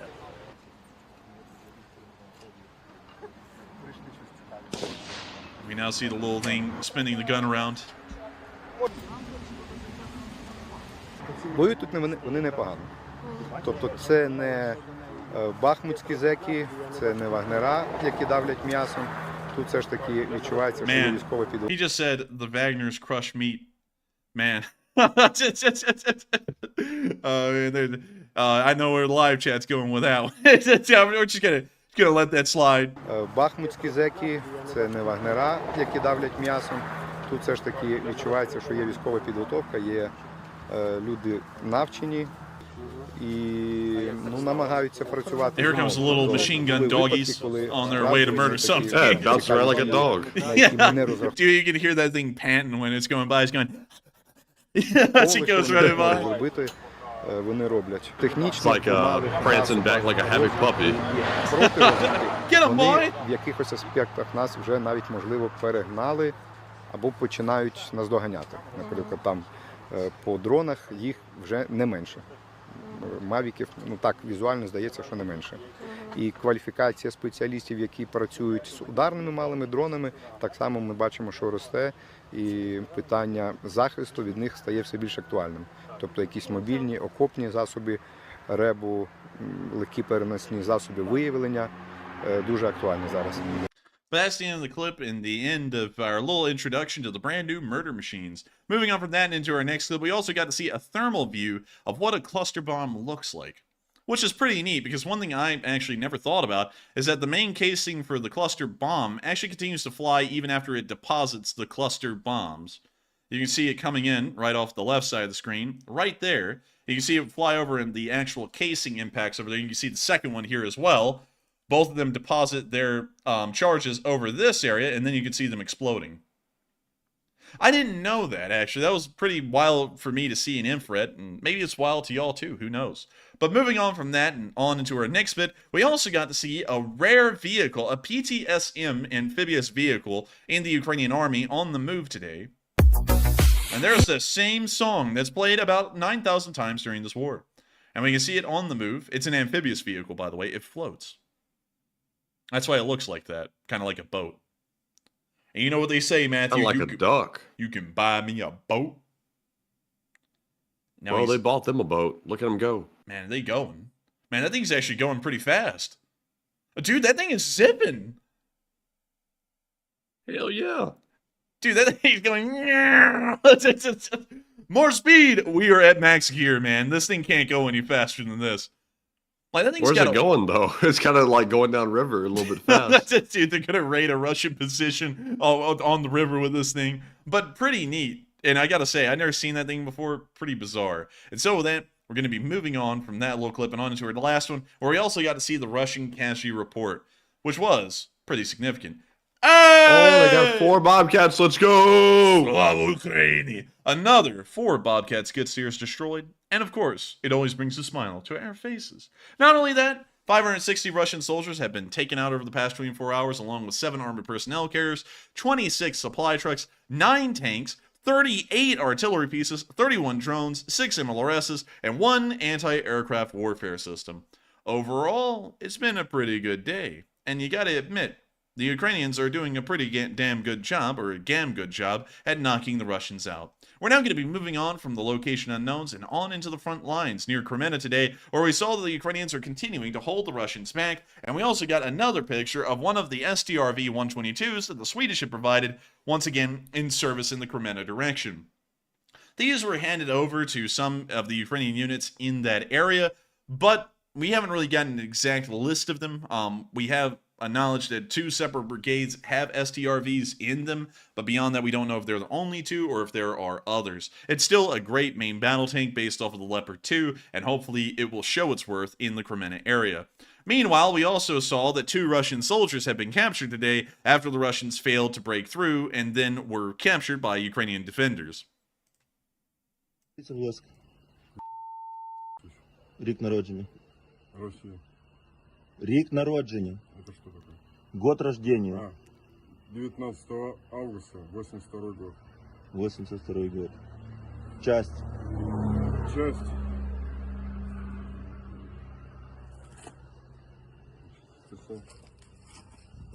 Ти що, не знаєш свої частини? Да я там неделю только. Неділю тільки? На учення?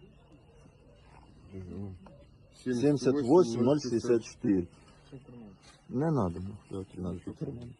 The guy just read off his VIN number. Ви скажіть, будь ласка, як вас звати? 66 год, 21 мая. Військова частина? Казачий батальон Сибирь. Казачья бригада Сибирь. Угу, понятно. Скільки часу воюєте? 2 дня, 28-го. This guy's only been on the front line for 2 weeks. And the war's already over for him, so he wasn't there for long. Ну, понятно, в принципі, та ж сама історія. And that's the end of the clip. But as you can tell, the Russians are running out of manpower still, and the ones that get there don't end up lasting that long before they're either gone or prisoners. Moving on from that out of the Kremenna area and down into Bakhmut, we also saw today that in the direction of Blahodatny, the Ukrainian 30th Mechanized Brigade was hitting Russian trenches. And so here's the clip.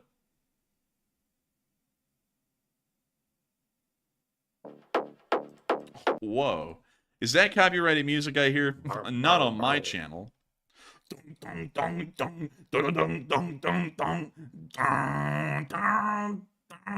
Wait, that's really copyrighted. We're not even doing that one.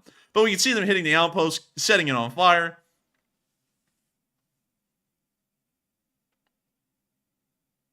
And look at it, it's toasting. We now see the next drone taking the next oversized bomb to the next outpost, which then also catches on fire and begins to burn as well.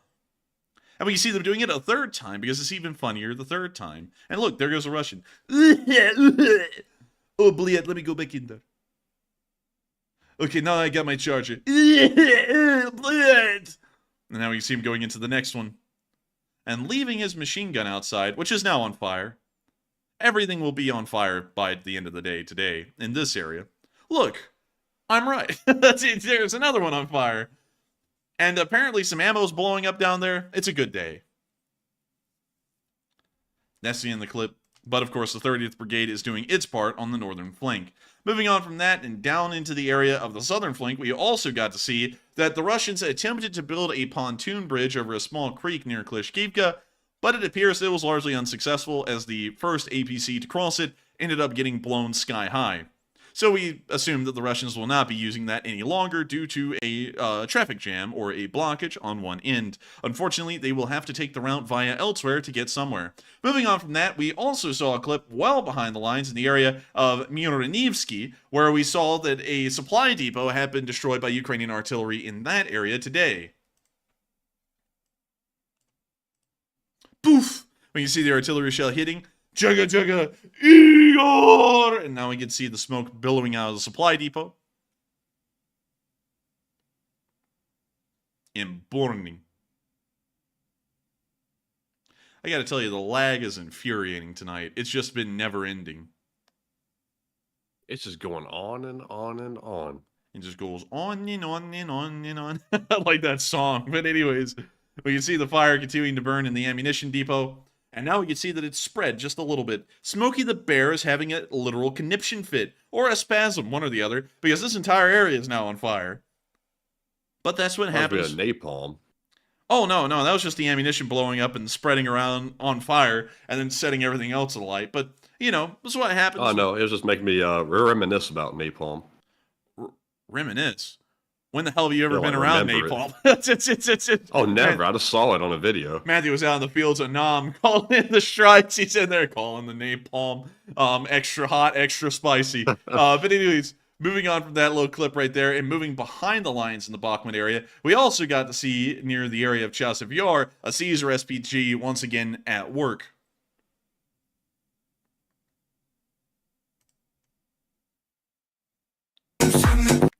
Well, there's copyrighted music again. Oh, yeah. There's the Caesar. We can see them setting it up, getting it ready to fire.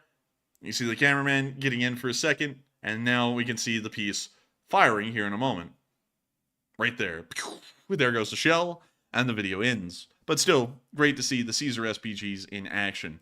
Moving on from that, out of the Bachman area, we're now going to be moving on down into the southern front, and specifically to Starl-Manivka. We haven't really gotten a lot of news out of this area, and the front lines, from what I have been able to tell, have not advanced much over the past 48 hours, or at all for that matter, according to Deep State UA, but we did see that the Russians were hit with cluster munitions in this area, which is something worth talking about. There they go, walking down the creek, or more so the path. It's not a creek, it's a path. We see them walking past what appears to be a destroyed T-80 and also a BTR. A sign of things that will be coming to them. That's called foreshadowing. And now you can see the cluster bomb blowing up all over the place, and now you see the Russians taking naps. This kind of stuff is very exciting and leads Russian soldiers to faint. Of course, they then nap. We can now see the ones that are left over now retreating back towards the other Russians to tell them that they just got cluster bombed. The Russians, of course, said, "It was a cluster F, blid," keeping it PG. We can now see the next one hitting, and the other Russians are now learning what cluster bombs are about. And they're about that business, if you know what I mean.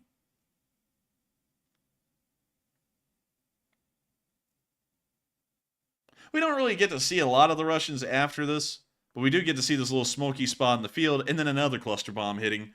Once again, trying to clear out the Russians as effectively as possible. It's beautiful. It's absolutely Ukrainians love to paint fields. It's really weird. And I gotta tell you, man, they're like the mafia. Like the mafia love to paint houses, the Ukrainians love to paint fields. And the Russians love to be the paint on that canvas. The color's red. But anyways, moving on from that and on down into the area of Poloki, we also got to see a Russian BMP hit today by a Ukrainian drone. If the video loads, and it did. I don't know what that is. That sounded like someone scratching a CD. But we can see the drone flying down the highway.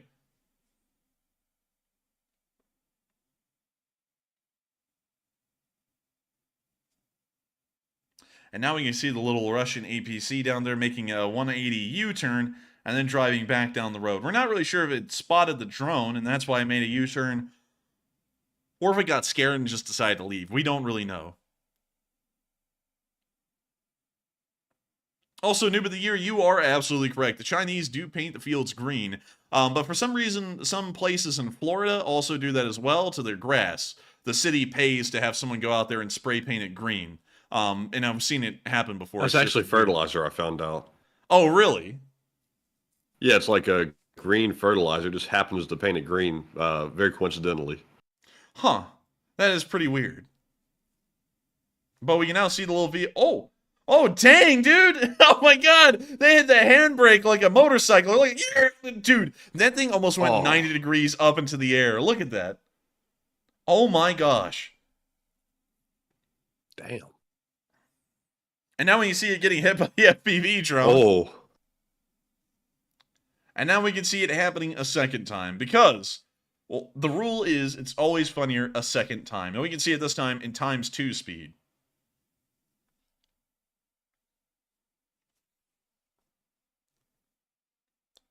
dude, the commander said to the driver, "Let's take a break," meaning like let's take a rest, and then the driver said, "Break," and then just slammed to a stop in the middle of the road.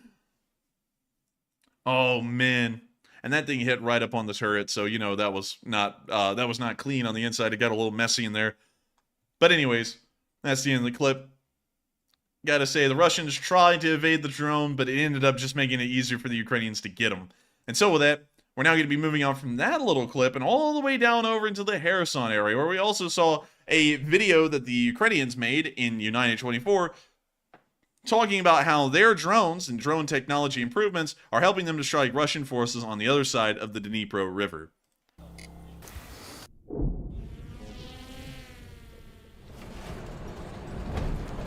Kherson was liberated in November 2022, but the region's left bank remains occupied by the Russian army to this day.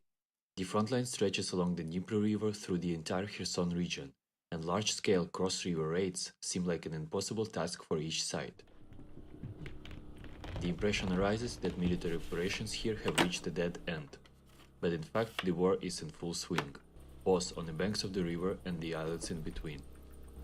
We travel to the south of Ukraine to give you an inside perspective through the eyes of Ukrainian air reconnaissance units. We are with one of the air reconnaissance units that are flying over the left bank of Dnipro in the Kherson region. Their UAVs are flying over the enemy heads all day and all night. This group is part of a counter-artillery reconnaissance unit. They are quite literally the eyes of the artillery. Their birds fly over the Dnipro River searching for targets on the left bank to adjust artillery fire. In modern warfare, artillery without drones works at just 20–30% of its full potential.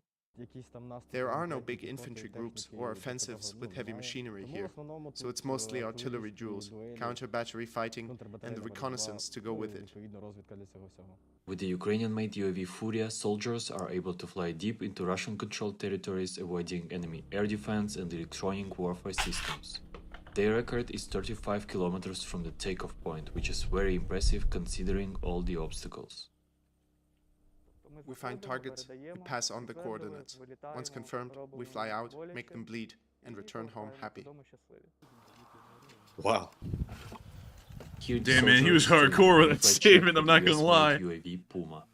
It is operated by He was over cold 20 with it countries too. around the world, but here in Ukraine it's getting the most airtime by far. There is a lot of manpower and heavy equipment on the left bank. It's leafy, so it's hard to spot them. They're hiding. But there are still a lot of telltale signs. We are not allowed to film the map for security reasons, but Ukrainian soldiers have made hundreds of red marks, all of which indicate Russian targets on the left bank. All these are high-interest targets that are yet to be destroyed.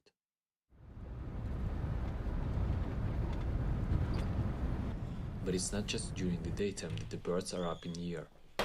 We went out with a special reconnaissance unit that is watching over the left bank and the islands next to Kherson. To protect ourselves and the operation, we entered the position during the night. A lot of exciting things happen at night. Fuckers are trying to move, mainly in the twilight. Boats coming and going, troop rotations, moving as fast as possible so they don't get spotted, just like we do. The commercial quadcopters that the unit uses are relatively cheap.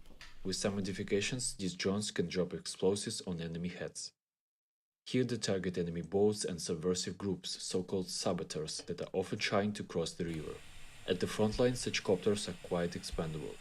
In 2 months they lost 3 copters because of the enemy EW, which is actually a good result. It is what it is. That's why drones are consumables. Where is the shelling? The beautiful sunrise is greeted with the enemy tank shelling.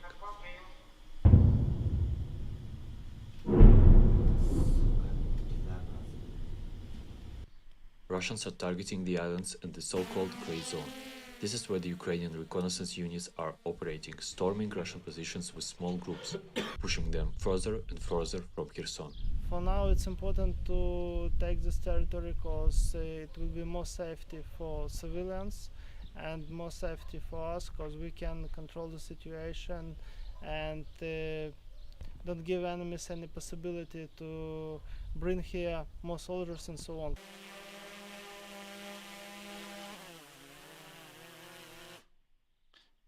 And with that, that's the end of the clip from United 24, but a really interesting mini documentary on how the Ukrainians have been using their drone forces to attack it over the Dnieper River with relative success for the most part. But with that, it's now time for us to move on up to Kyiv to cover the speech from President Volodymyr Zelensky here on day 559 of the war. And so, without further ado, here is the speech. And it's probably the shortest one on the war, only 1 minute and 20 seconds long. And so here's the clip. Бажаю здоров'я, шановні українці, українки. Завершуємо цей день в столиці вже, в Києві.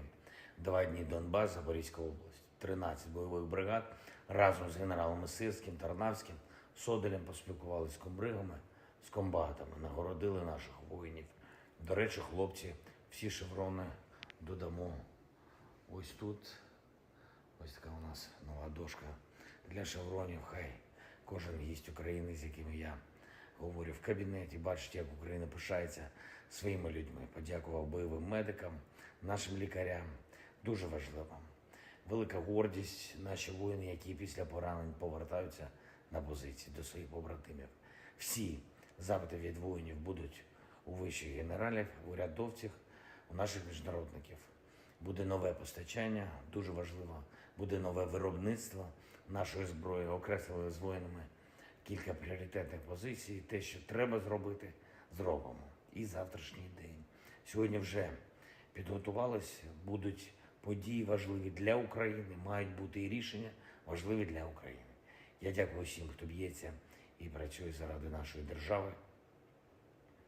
Слава Україні! And with that, Herom Slava. And Herom Slava. And with that, that is the end of the speech from President Volodymyr Zelensky here on day 559 of the war in Ukraine. And that's also the end of the halftime show as well, and the beginning of the next part. We're now going to be going over all kinds of fun stuff. The polls, the super chats, and the live chats. And so with that, what do we got, Matthew? All right, and our last poll says, the U.S. warns North Korea to end talks to provide weapons to Russia or else. And what are your thoughts? It looks like 37% said the U.S. can't do anything to them. 29% said North Korea is a real threat to Ukraine. 21% said I thought North Korea has nothing. And 12% said unsure. And I have excuse me, I'm going to eventually choke before it's over with. But I have to say that to me, it strikes me as kind of odd that the U.S. is taking such a hardline stance on North Korea out of the blue like that, because we're under the impression that they really had nothing to give in the first place. And now the U.S. is acting like it's a really big deal that North Korea might give Russia something. So maybe North Korea has more than we realize that they actually have, or we've been misled the entire time. But Forcer, what say you? They probably have nothing. I mean, we kind of treat the Cubans the same way, and they don't even have food to give to people, and they don't even have money. We're probably just saying that because we don't want anyone supporting the Russians, even if it's a small amount. You know, because there's not really a lot that the North Koreans can do. They have a GDP of like $250 billion a year, and most of that is hardly even spendable for the most part. It's really just kind of producing coal so that way they can get food in exchange from the Chinese for North Korean coal. So we're probably not going to see that the North Koreans have a lot to offer. The United States is probably just doing that because, you know, the North Koreans are also a small rival. But the honest thing is, we really can't do anything to them unless we want to risk some kind of a small nuclear exchange with the North Koreans over an open war. So there's not really much we can do, and we already have inflicted as many sanctions as physically possible on the North Koreans for the past few decades. So sadly, we're not really in a position to stop them from doing anything except make a diplomatic protest. So with that, I hope that does address that fairly well, at least in my opinion. And with that, we are on to the next one. All right, and moving back to our Super Chat questions. Up first, we have a $20 donation from Joe Little. And thank you very much, Joe, for that very generous support as well. And it says, Slava Ukraine, and please take a question from the chat. And thank you so much for the support, Joe Little, and Slava Ukraini. And we will make sure to take a question from the live chat. And thank you so much for supporting this channel on its 2-year birthday and helping us to keep this thing rolling. And so with that, thank you so much once again, and thank you for supporting the channel. And with that, let's get on into that live chat. And the live chat question goes to Bee's Nest, who says, does the NATO clause differentiate between an attack from an errant bomb? And I don't think it does. I don't think it does either. Could you restate that question again? They want to know specifically in reference to Article 5, I believe. Does the Article 5 differentiate between what's defined as an attack or a explosion from an errant bomb? I don't think it does. Let me go and pull up the NATO Charter, and then let me go to Article 5. Because I've read it backwards and forwards, but I want to make sure that we get the exact wordage right.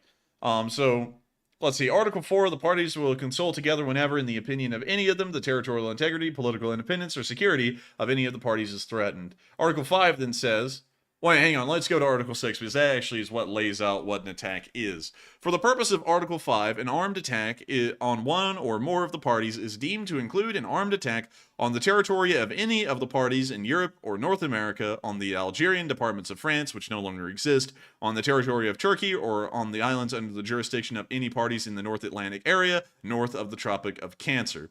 And so we can see under the first point, they have already met the requirement of attacking on the territory of any NATO member. The bomb exploded onto the territory of Romania, a NATO member, meaning that it falls under the provisions laid out in Article 6 to then bring forward, to invoke Article 4 and then to finally invoke Article 5. So clearly, that does fall within the wording of the NATO the NATO Charter, and the NATO Charter doesn't really differentiate in between oopsie daisy or an actual attack. So with that, I thank you so much for sponsoring that live chat, Cho Little, and I hope that does answer that question fairly well. The article. The NATO Charter, I don't know why I'm having such a hard time talking tonight, but the NATO Charter does not differentiate in between an oopsie daisy and an actual attack. And so with that, hope that does address that fairly well, and we are on to the next one. And also, the way I read the entire article is that it's so broad and so vague, and it says near the end of the paragraph, such action as it deems necessary to maintain the security. It's so broad that basically it's basically saying just one thing, that they can do what they want when they choose. So Article 5 is basically what the countries want it to be at any time, because it doesn't define intent here. It doesn't define anything about the actual specificity of the language. So, it's kind of just like whatever the countries really want. Yeah, I was actually talking about Article 6, though. Article 5 is very vague, but Article 6 does lay out some pretty specific groundwork for what constitutes an attack. But with that, I hope that does address that fairly well, and we are on to the next one. Well, even Article 6 doesn't define intent. So if it's like accidental, it doesn't even go into that. Yeah, that's true. You're right. And so with that, we are on to the next one. All right, and the next one goes to Jillian, who puts in a 20 and says, "Happy 2 years," and take a question from the chat. Hey, and thank you so much for the support, and thank you for the congratulations on 2 years of this channel, Jillian. And I gotta thank you so much for being here for a lot of that. Probably a year and a half at this point, I think. And I gotta thank you so much once again for supporting the channel tonight and helping this channel to keep on running and keep on being possible. Of course, this channel is only possible through viewer support, and we are so thankful and so blessed to know that so many of y'all enjoy this channel enough that y'all make the choice to support us and find it worthwhile enough that that's worth your support. And so thank you so much once again, and we will make sure to take a question from the chat. And so with that, what do we got? This one goes to Thomas C., who says, "When is the GLSDB going to be in Ukraine and deployed?" Great question. According to United 24, they're already there and being used. But a lot of the experts out there in the comment sections tell us that it's not there yet. We don't really know what to make at this moment. We're hearing that the United States will be sending our ground-launched small-diameter bombs by October or November. But according to what we've heard and a little bit of the rumors out there, the Turks sent their version of a ground-launched small-diameter bomb around the time of March of this year, and they have been over there and have been in use. So it really depends on what answer you're looking for and what you want to hear. So depending on what you want to hear, they're either already there because the Turks provided them, or they're not there and they will be there in about a month or two because the United States hasn't provided them yet. And so with that, I hope that does address that fairly well. And with that, thank you so much once again, Jillian, for sponsoring that live chat. And with that, we are on to the next one. And this one goes to Paramecium, who puts in a $20 donation, and thank you for the support as well. They said, I geolocated the exact location of the destroyed Russian convoy from Sunday's update by using the Sentinel Hub EO browser. Is it okay if I share them? And also, have you read any reports from the Royal United Services Institute? I don't think I've read any reports from the Royal United Services Institute. Most of the reports I read are from the British Ministry of Defense, the Institute for the Study of War, Deep State UA, really just their frontline updates, videos that come from Reddit and Twitter.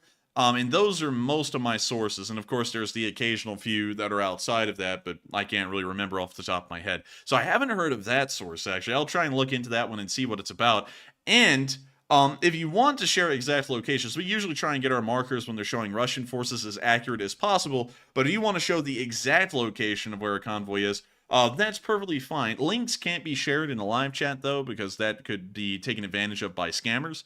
So you could, like, throw in, like, the coordinates, just, like, type the coordinates into the live chat and share that there. That's totally fine by me. But links, well, YouTube doesn't even allow, so I couldn't allow a link even if I wanted to. But still, thank you so much for the support, and I hope that does address that fairly well. And also, thank you so much to the Paramecium for sponsoring this channel. I'm happy to know that we are enjoyed by all, including the smaller forms of bacteria. And so with that, thank you so much once again. I hope that does address that fairly well. And with that, we are on to the next one.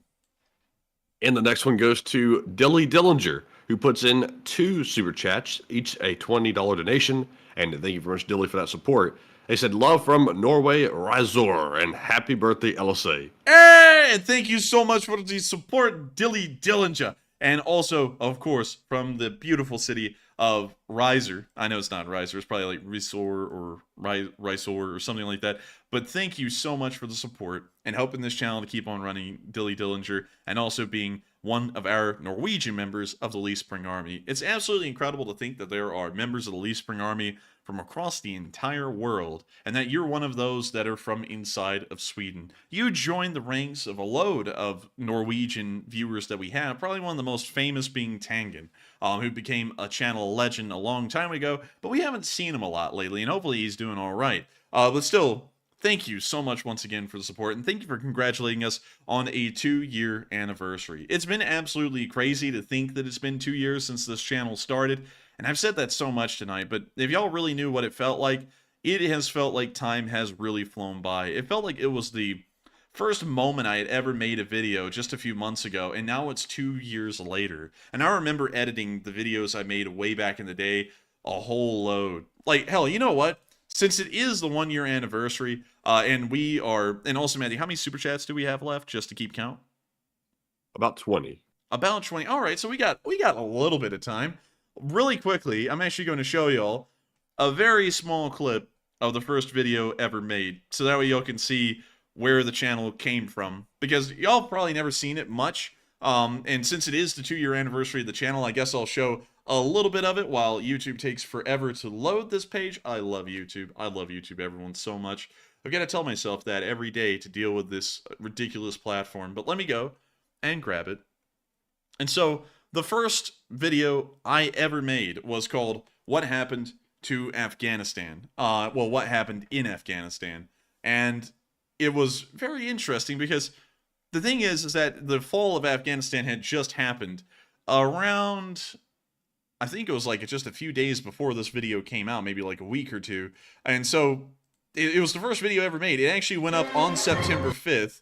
And believe it or not, the channel was under a whole different name at that time. It was actually called The Briefing Room and had its own separate intro that was unique and everything. But this video was the first one ever put out on this channel 2 years ago on this very day. But I'm going to let y'all see a little bit of the intro just because it's iconic to me. It was the first video I ever made. It only got 250 views, and it was my first attempt ever at making a current events channel. But here it is. Actually, sorry, it was called Think Tank, and then it changed to The Briefing, and then it changed to The Enforcer for a gaming channel. But this was the original intro for the channel.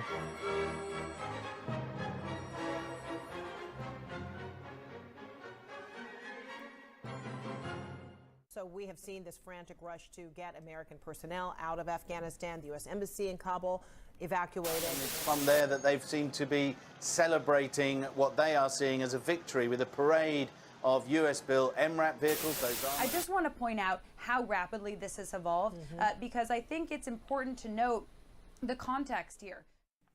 The fall of Afghanistan to the And then I came out quiet as hell and boring as hell sounding, and then just did that for 20 straight minutes. The whole thing was filled with memes. They were poorly edited. Like I could probably, like right here, like this was like the maps that I would do. But their cause was unsuccessful. Not long after, the Russians will also try and fail, leading them to siege the city of Herat along with the Persians. Like it was kind of bad. I'm not gonna lie. The production quality was terrible, and also I was hand animating every single frame of this when I was doing it. So this literally took, I think, 90 hours to make this video and then put it up, and then it only got 250 views. We wouldn't be able to keep up that kind of workload nowadays at all. But the audio quality was pretty rough. Also, by the way, this entire video was scripted. Like I had written like a 5,000 word script for this video for 22 minutes. But man, it was a totally different channel back then, and this was the first video that was ever made on this channel 2 years ago. So absolutely crazy to think that we've come so far and we've done so much since then, and also great to know that it finally went back to its original roots of being a news and current event channel. And you know, it wasn't a gaming channel forever, because honestly, I have a lot more fun doing current events than gaming, because you know, while I'm interested in doing this, not so much gaming. You kind of have to have a group of people to be interesting in that. But that was the first video ever put out on this channel ever 2 years ago, and it's crazy to think that we've come so far since then. But with that, thank you so much once again for the support, and I hope that does address that fairly well. And with that, we are on to the next one. All right, and the next super chat we have is from Broder Lee, who puts in a $20 donation, and no comment. But Broder Lee, thank you very much for the support. We do appreciate it very much. And also, number one with the balloons to you. I think that's your first super chat, so thank you very much. And Enforcer, what say you? And I gotta thank you so much for the massive amount of support, Broder Lee, and helping this channel to keep on running, because folks like you who support this channel help this thing to keep on running. And so I got to thank you so much once again for the support, and so much for helping this channel to keep on running, so that way we can hopefully continue to improve our quality from where it was 2 years ago. And so with that, thank you so much once again. I hope that does address that fairly well, and we are on to the next one. And the next one goes to Rider's Eye, who puts in a $10 donation and says, too old for birthday cake candles, Roman candles it is then, My eye! You try and blow that thing out, and the Roman candle ball just comes shooting right up into your face. I'm not that old for birthday cake. I mean, like, hell, I could scoff down a birthday cake. I mean, if you see me in pictures, you'll know that that's true. But I gotta thank you so much for the support. And hey, what's wrong with Roman candles? I think Roman candles are great. I don't know why they're called Roman though, because I don't think the Romans had Roman candles. They didn't even have gunpowder, but. Hey, I mean, it's Roman, you know, I guess it counts for something. But with that, thank you so much once again for the support and helping this channel to keep on running, and also making sure to support the Roman Candle Fund. And so with that, thank you so much once again, and we are on to the next one. And the next one goes to Blue Flam 777, who puts in a $10 donation and says, "Grats on your Annie." And thank you, gents, for your dedication to letting us know the progress of the Ukrainian heroes. May this war be over very soon, and LSA forever. And thank you so much for the support, Blue Flam 777. You have been here forever. I mean, literally forever. I can't think of a time that you weren't here. I think you've been here since day 4 for sure, because I remembered your name being around since then. So you've been around on this channel for over 1.5 years at this point, meaning that you've been around practically as long as this channel has existed. And I got to thank you so much for constantly being dedicated to watching this channel and being one of the folks who has been with us for so long, because there's been so much that's happened just in the past 1.5 years of this channel and over the entire 2 years. We went from changing from topic to topic, from genre to genre, then covering Ukraine only, and through multiple backstabbings of moderators, schisms, beefs with other YouTubers, and just covering this news in general and being attacked by Russian bots and being DDoSed. You have been here with us throughout all of it. And I think that while you're thanking us for this anniversary, I really have to thank you and so many viewers like you who have been around for so long for sticking with us through everything, sticking with us through all of the crap that's gone on, everything that's also gone on in Ukraine. It's been unbelievable to know that folks like you, Blue Flam, have stuck with us for so long, and I'm entirely flattered that folks have, and I got to thank you so much for being here with us tonight as we celebrate the 2-year anniversary of this channel. And so thank you so much for the support. Hopefully, the war will be over really soon, but hopefully this channel will continue to live on. The number one question we get whenever we talk to anyone outside of this channel in real life is, what are we going to do when this war is over? And I hope that we'll be able to continue on what we've kind of been doing, just covering news, current events, and war well on into the future. Well on into the point that we just exist as a channel on YouTube like really any other that y'all can think of that's been around for years, like Mark Felton Productions. Maybe we'll be like him and just be here forever and just be a existing force on YouTube. I think that would be really cool. And so with that, thank you so much once again for support, Blue Flam, and long live the Lee Spring Army. And so with that, thank you so much once again, and we are on to the next one.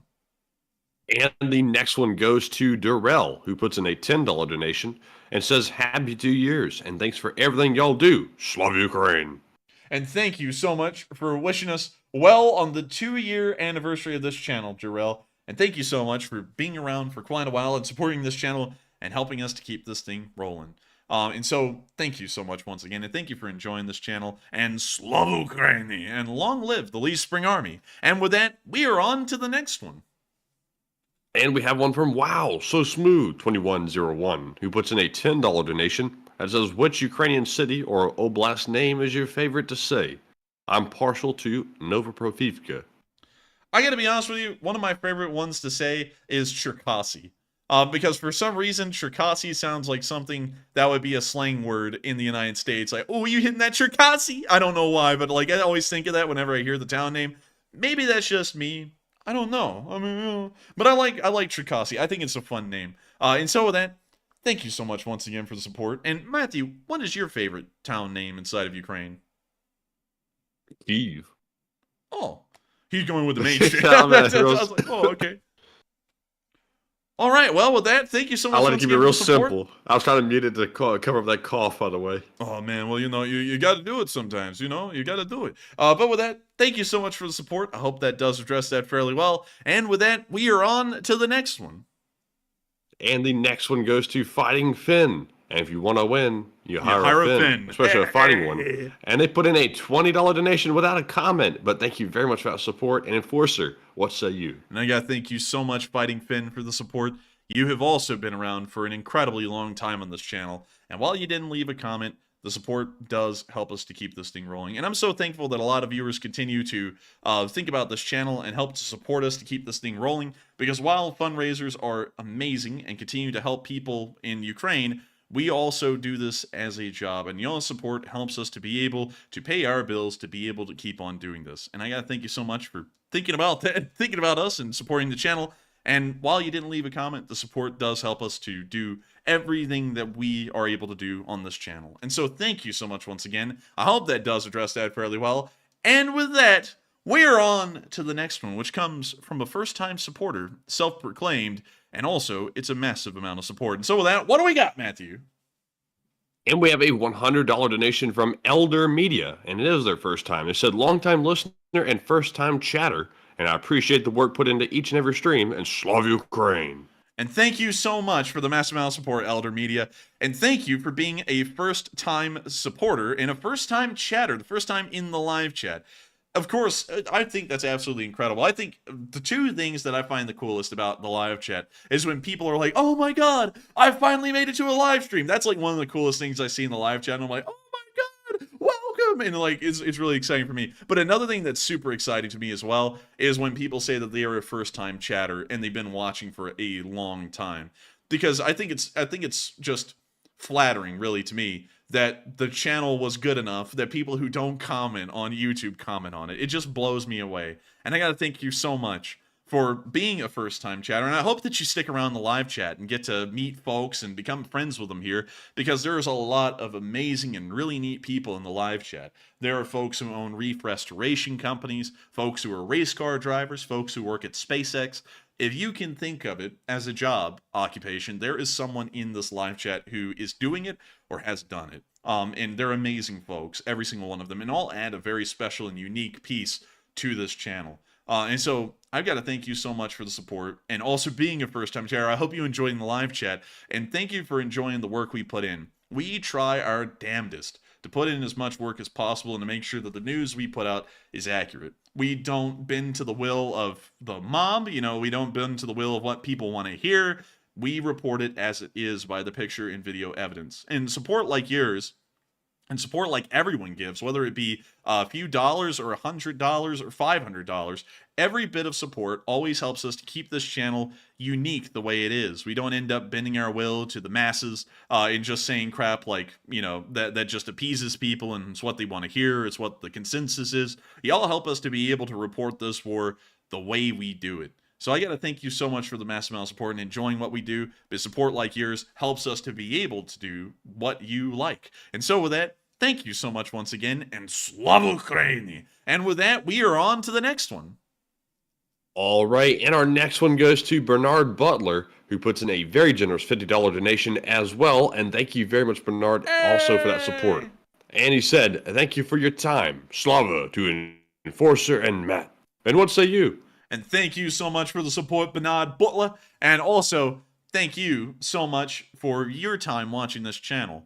And like I say with, folks being able to support wherever they want, y'all can also watch whatever y'all want. Y'all can watch completely different channels if y'all want to, and never watch this one. So I got to thank you so much for your time in picking this channel to be the place you find the news from. Because there are a whole lot of people out there who equally probably give this channel a very good run for their money on a daily or several daily basis, and yet y'all have chosen to be here and also to support us to help us to keep doing this news. So I got to thank you so much for your time and your support in helping the channel to keep on running. And Slava to you, Bernard Butler, and I hope that you live long in the Lee Spring Army. And also, what say you? I say thank you. And so with that, thank you so much once again for support, Bernard Butler. And it says that that's your first time supporting this channel.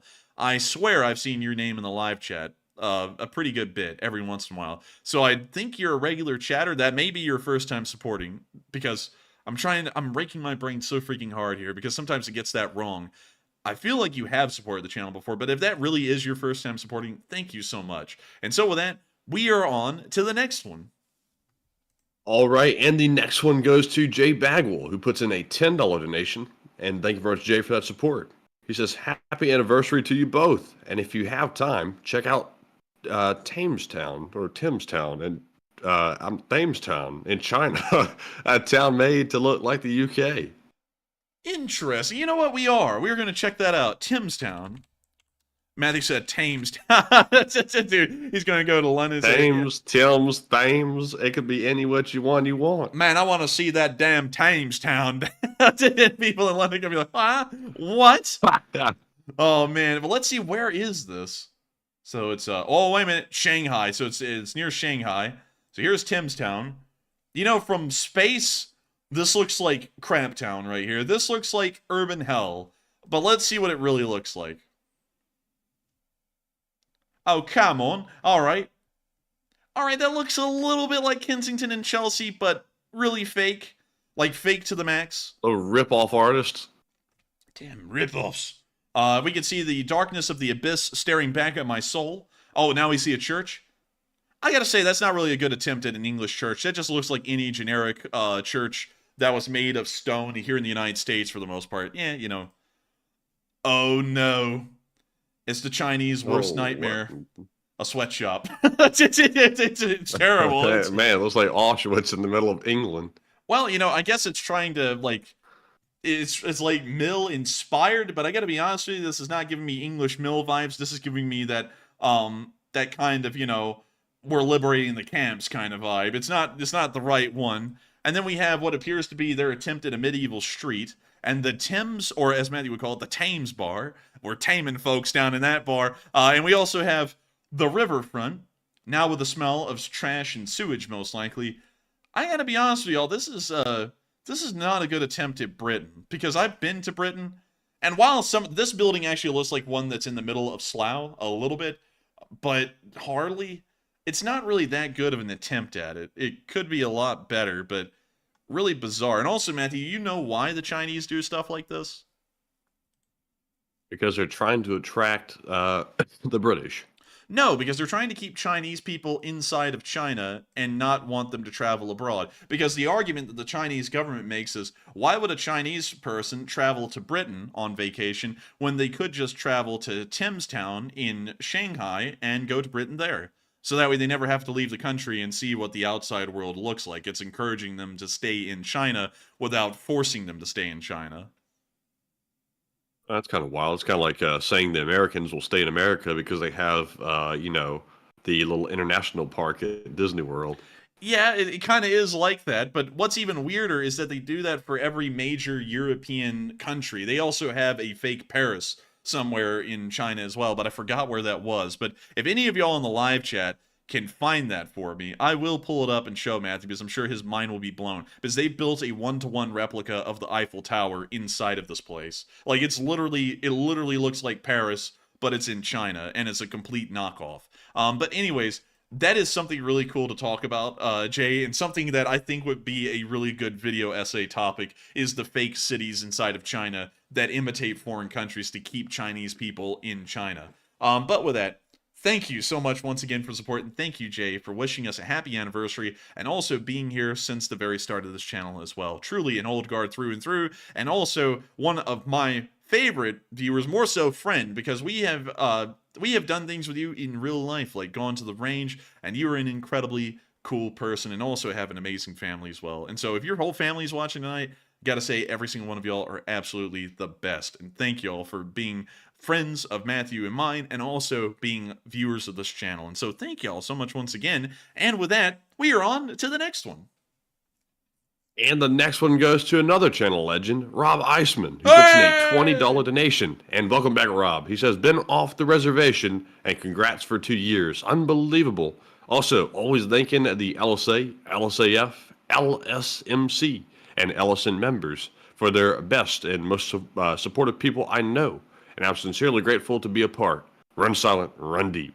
And thank you so much, Rob Eisman, for being here with us tonight while we celebrate the 2-year anniversary of this channel. There are a couple of people who I have noticed that are missing tonight, and I'm glad that you were able to hop in, because I saw you hopped in late, but it's great to have you, even though it is late. Hopefully you'll watch the rest of it later on, but, you know, there are a couple of people who have been missing, and we've been wondering where they are, like Jesus UCSB, and Enforcer for President. Enforcer for President was here on Sunday, but we haven't seen them today, so hopefully they're okay and doing good.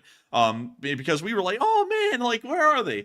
Because Jesus UCSB, he's still going strong on Twitter, but I don't know, he hasn't been watching the streams live. He's been commenting on them sometimes after they go live, so hopefully he's okay. Maybe it's just his work schedule or something like that. But it is great to have you on, Rob, and it's good to know that you were able to make it on tonight. Also, thank you so much for congratulating us on 2 years of the Lee Spring, well, not the Lee Spring Army, but 2 years of the Enforcer. 2 years of the Lee Spring Army will be next year, somewhere around March or April. I'll have to get the exact date down again. But I also have to thank everyone who's a part of the Lee Spring Army, the Lee Spring Air Force, the Lee Spring Marine Corps, and the Lee Spring Navy. Of course, the folks who are just members of that because they like those branches, or the folks who are a part of the Lee Spring Army at large, of every branch of the Lee Spring Army that actually were in the service in one form or another. We actually have a decent amount of veterans that watch this channel. Something like a quarter of y'all are veterans of some armed forces around the world. And I find that absolutely incredible and absolutely unbelievable to know that so many of y'all are here with us. And not only that, y'all are an amazing community who support each other, and we get to see that each and every day. And I know, Rob, that they mean a lot to you because you mean a lot to them. Folks really look forward to you being here on the live chat every single night. And I gotta say, it's absolutely just wonderful and heartwarming to see that so many people care for each other in the Lee Spring Army, that they miss each other when they're not in the live chat. And so with that, thank you so much once again for support, Rob. And I've got to be honest, I'm more than honored to be a part of the Lee Spring Army as well, because y'all are one of the best communities out there on the entire internet. One of the kindest and most supportive that has ever been seen. And so with that, run silent, run deep, and long live the Lee Spring Army. And with that, we are on to the next one. And the next one goes to Bernard Rubin, who puts in an $8 super chat, and thank you as well for the support. He said, oh man, I'm telling you, I get no respect around here. I was trying to explain what happened to the to the, what does that mean? I don't know what that means, but the internet said no. Oh, man, I'm telling you. Oh, man, I'm telling you. And sometimes the internet does that. Oh, man. And we got a real time crunch tonight. Oh, man, a real one. Because our internet's actually going to be cut off in about 40 minutes because they're doing maintenance on it. But with that, thank you so much for the support. And I hate to hear that because the internet is always screwing with people. And so with that, thank you so much once again. I hope that does address that fairly well. And with that, we are on to the next one. And the next one goes to Cheerful Tunic Gaming, who puts in an 8 and says, congratulations, guys, on your 2-year anniversary. And will you guys ever do face cam streams again? And I thank you so much for the support. Sadly, we probably won't. They were very stressful for us, to be entirely honest to y'all, and they were very draining and tiresome as well. It was so bad that we've actually already dismantled the set, and we're moving the cameras around and getting ready to do in-person videos where we will be on camera for like the video essays and stuff like that, but we won't necessarily be on a podcast again. Because it was just too much to handle, like trying to flip the cameras and focus on that while also trying to keep on track with the news and also being able to set up jokes, whether they're good or bad, trying to set them up nevertheless, and then also keep everything else running. It was just so much for us that we honestly started to feel overwhelmed and didn't really feel like we could do it. So sadly, we won't be doing one of those again as a stream, but we will be on camera in person in videos instead. But still, thank you so much once again for the support and helping this channel to keep on running. And thank you for congratulating us on a 2-year anniversary. And so with that, we are on to the next one. And thank you so much once again. And the next one goes to Dark Warrior 137, who puts in a 5 and says, what is nothingness but the existence of non-existence that exists because existence is non-existent, and that the non-existence that exists because it doesn't? Man, that's deep. That is deep, I'm telling you. Oh, man, I'm telling you, my head's blowing up. Oh, man, like a Russian. Oh, man, terrible. But still, thank you so much for the support, Dark Warrior 137. I don't really know where to go with that one, but rather than say it's deep. So with that, thank you so much once again for support, and thank you for being an old guard as well, Dark Warrior. And with that, we are on to the next one. All right, and up next, we're paid a visit by our own in-house Star Trek character. The Grand Nagus of the LSA shows up tonight and puts in a $5 donation. And it said rule of acquisition 286. You must give you must give in order to receive. What? We actually have the Grand Nagus in here? Yes. Dude, the the Grand Nagus was absolutely slaying in Star Trek, man. He had side chicks. He had coke.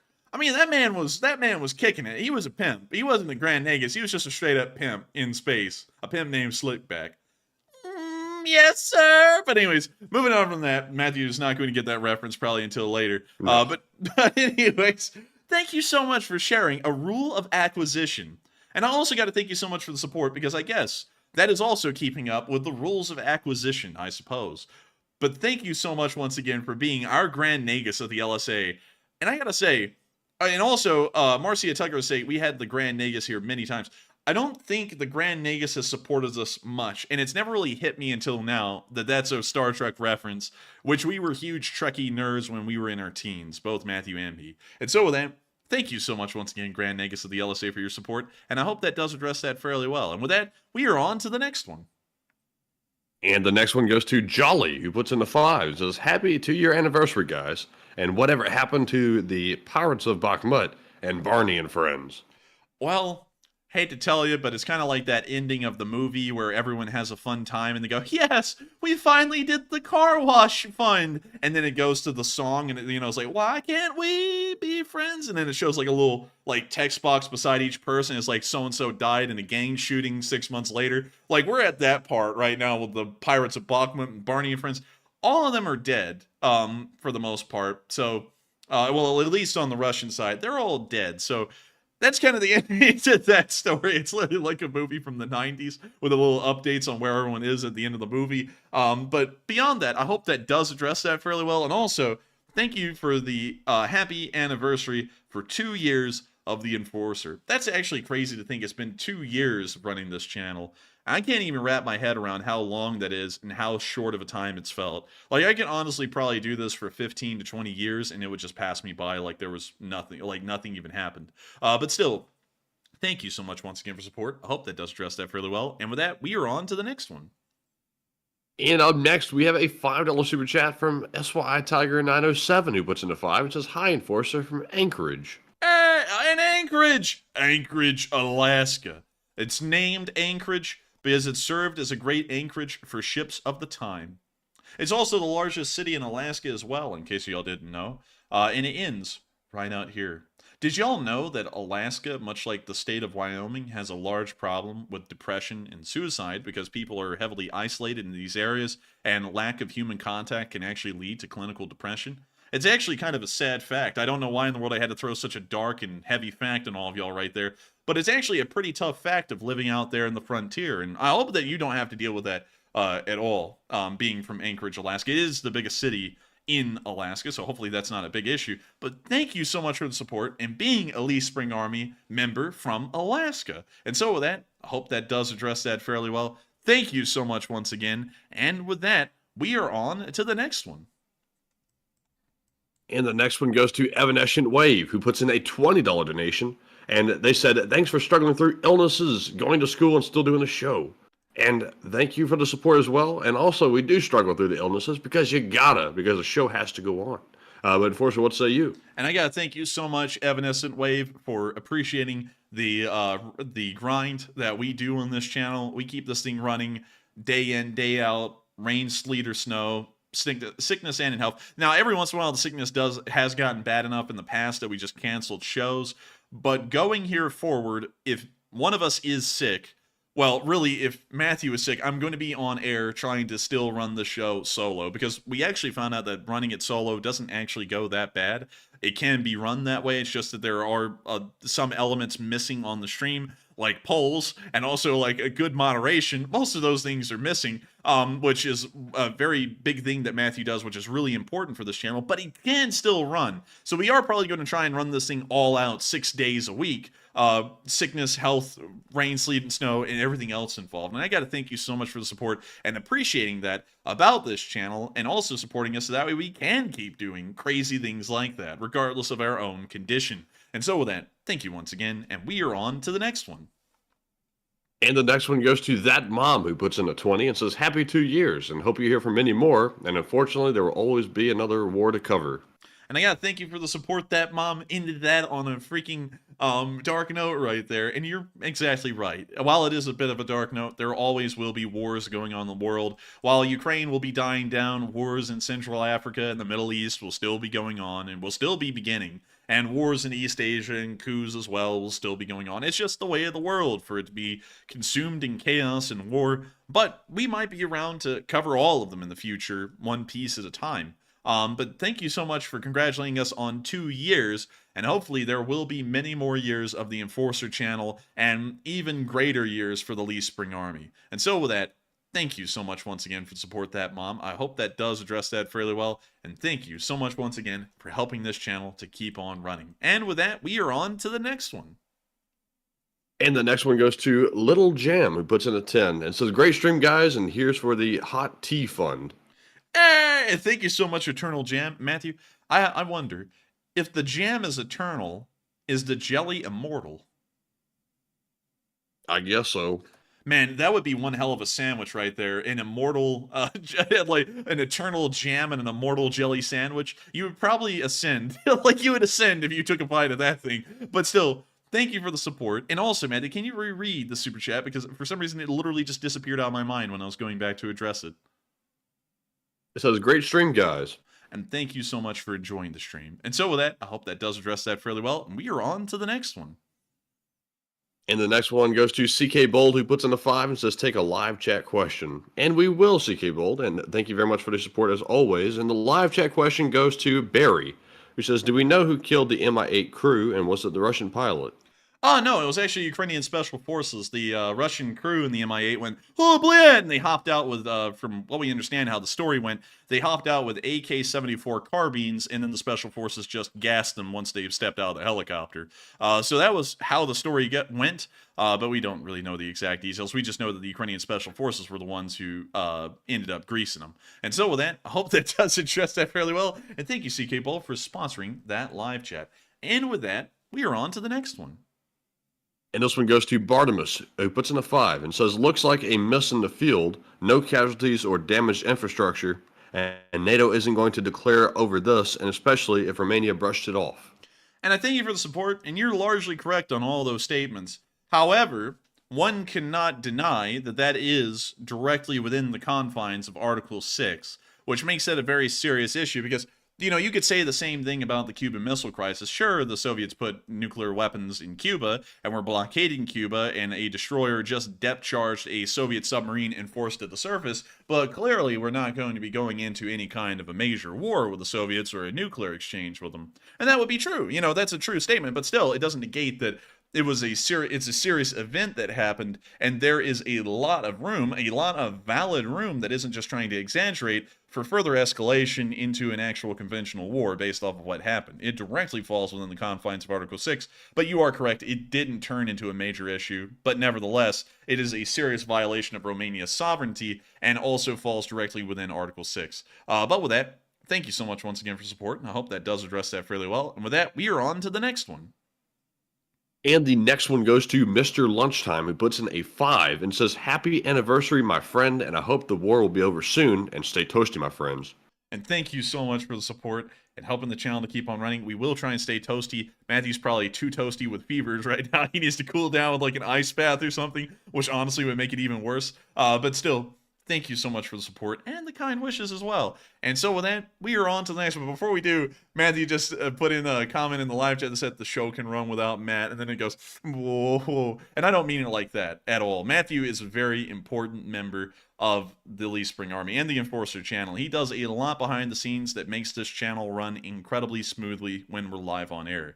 But in the event that Matthew is to get sick again, which it seems that Matthew gets sicker nowadays than a Victorian child working in a loom, it's like we can possibly run it a day or two with Matthew taking a break. It's entirely possible because I've always been dedicated to running this thing 6 days a week, hell or high water, and while it is a lot more difficult with Matthew not here, it is possible to run the show regardless. But Matthew still is an integral member, and I would much rather have Matthew here every single day of the week rather than have him not here, because Matthew is a invaluable part of this channel and also what we've been doing for an entire year and a half at this point. But with that, we are on to the next one. All right, and the next one goes to P. Sar, who puts in a 5 and says, happy anniversary, and question to the chat, and am I the only one disappointed that they didn't roll back the vids? And love the news, but I want my 30 hours a week back. 30 hours a week? What does he mean? What does he mean? 30 hours a week? I'm not getting it. I'm not sure. I don't know. I don't get it. What happened, Jack? I thank you for the support. I don't really know where to go with that one, so we're going to have to declare ignorance on that one, and we are on to the next one. And the next one goes to Opus and puts in a 5 and says 2 years. Congratulations from Sweden and Heart Opus. And thank you so much, Opus. We love you, Opus. And thank you so much for congratulating us on 2 years of the Enforcer. And so thank you so much once again. And thank you so much for being one of our Swedish members of the Lee Spring Army. And with that, we are on to the next one. And the next one goes to Richard Jepson, who puts in a 3 and says, congrats on your 2 years of awesomeness.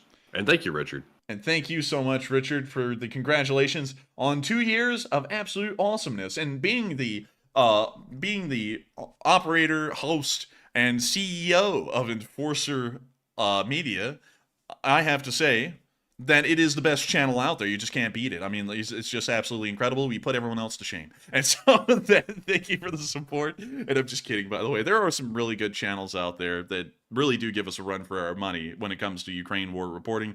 But I thank you so much for picking this channel, for being the one you've stuck with. And thank you for congratulating us on a 2-year anniversary. And with that, we are on to the next one. And this one goes to Lauren, who puts in a 2 and says, happy anniversary, long live, and long live LSA. And thank you so much for the support, and thank you for wishing us a happy anniversary to the channel. It's, of course, absolutely wonderful, and I thank you so much for being here with us tonight as we celebrate 2 years of the Enforcer. And so with that, thank you so much once again, and we are on to the next one. And the next one goes to Richard Carpenter, who puts in a 2 and says, you've come a long way, guys, and you're killing it.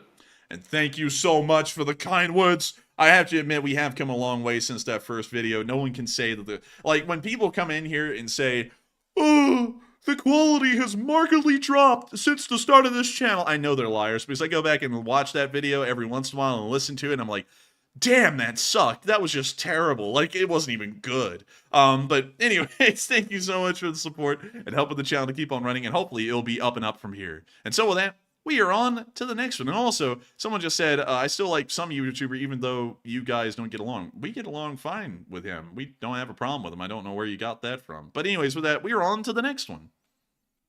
And the next one goes to Epic Trains Canada, who puts in a 2 and says, Igor and Slava Ukraine. And Igor and Slava Ukraine. And thank you, Epic Trains Canada, for being our in-house Canadian train spotter.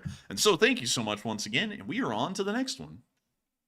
All right, and with that being said, we are fresh out of Super Chats. So once again, thank you all very much for supporting the channel and helping to keep us running. And we're moving on to our live chat questions. And once we get done with this next one, which goes to Blue Flame 777 LSA, who puts in a 10. It says, it's my B-Day month, so I'm celebrating by contributing 10 in the name of Matt's health. Thank goodness, because I need it. He says, hey, Matt, please use this for some honey and Wild Turkey 101. My granny knows best. She has a great pork recipe. And I'm telling you, I need all the cures I can get. Oh, man, I'm telling you. But thank you very much. And Enforcer, what say you? And I thank you so much for helping out Matthew's health fund.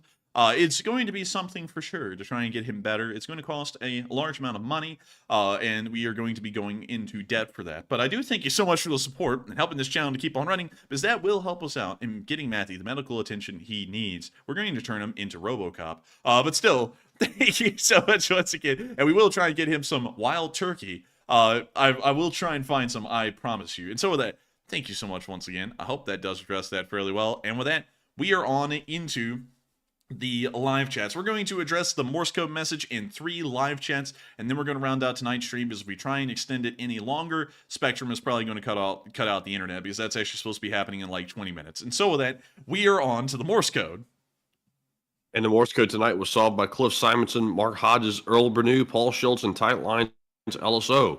And they said tonight's Morse code cipher is, happy birthday, LSA, and here's to all the memories and friendships made, and long live the LSA.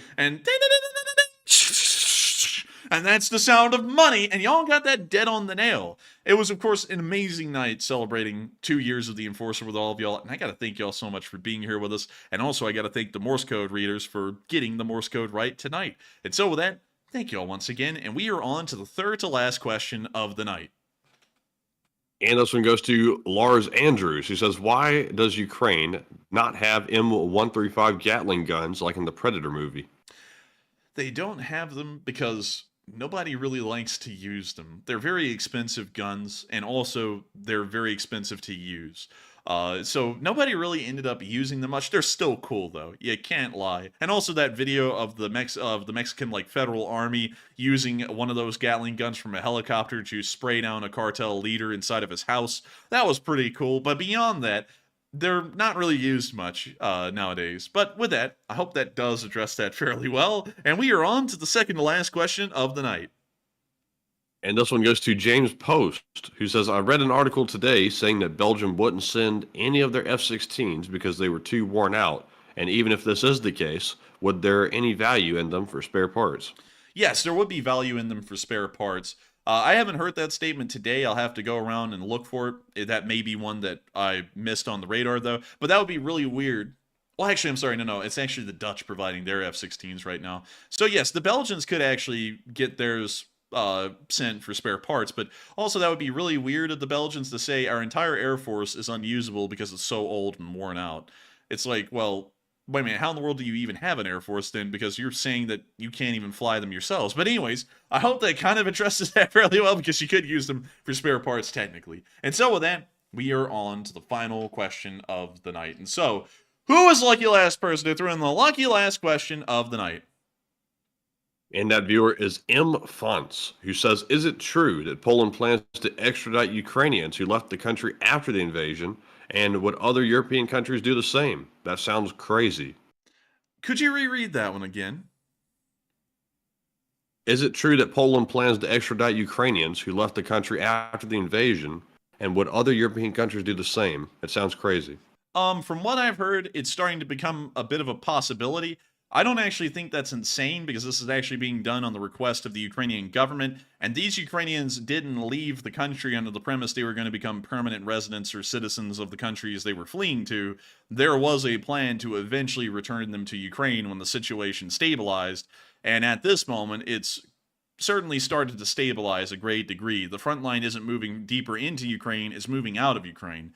So if that is something that is happening, I've got to be honest, not really seeing a lot wrong with that, because that's kind of what refugees are eventually supposed to do, is that they're supposed to eventually be repatriated back into their own home country. So if that is something happening, I'm not really seeing much too insane about it. It's just kind of the way of how things go with refugees, in my opinion. But with that, I hope that does address that fairly well. And really quickly, I will be making sure to address the whole family. The whole family just came in, and we'll be making sure to address their 3 bits because we got one more piece coming in, and then once we get that third piece, we'll address them all in one go, and then we'll be rounding out tonight's stream. Beyond this point, though, I'm going to have to say there is a cutoff. If you send a super chat in beyond this point, we will not be reading it off on stream. We will be rounding out the stream immediately after the whole family's super chats are read out. So, Matthew, could you start us off on the first one, and hopefully the third one will be in by the time we get to it. The first one says, woohoo, 2-year anniversary, and didn't know, but did you celebrate the 1-year anniversary? Can't remember. However, I do remember celebrating. I do remember celebrating my birthday by dropping my first super chat. Technically, I dropped them on the 7th, my time zone, but who cares? Close enough. So do I get, and that's the 2-hour third one, and then we're going to wait for the third one here. Let's see, do I get it? For my 1-year anniversary. And you do. And also, happy birthday to you, since that's coming right around the corner. That's just a few days away, actually 2 days away in our time zone. So I hope that you have a happy birthday. I hope you're here the night you have your birthday, because I will wish you a happy birthday on stream. And also, we didn't celebrate the 1st-year anniversary. We didn't really make a big deal about it the first time, because the channel wasn't, in my opinion, it wasn't really founded enough at that point for us to celebrate a birthday, because most people hadn't even been around yet long enough to really make it a big deal. So we didn't really celebrate the first one massively, but we did celebrate this one a lot more than the last one, because I feel like at this point, a lot of y'all have been around for so long, it really does mean something to have a birthday for this channel.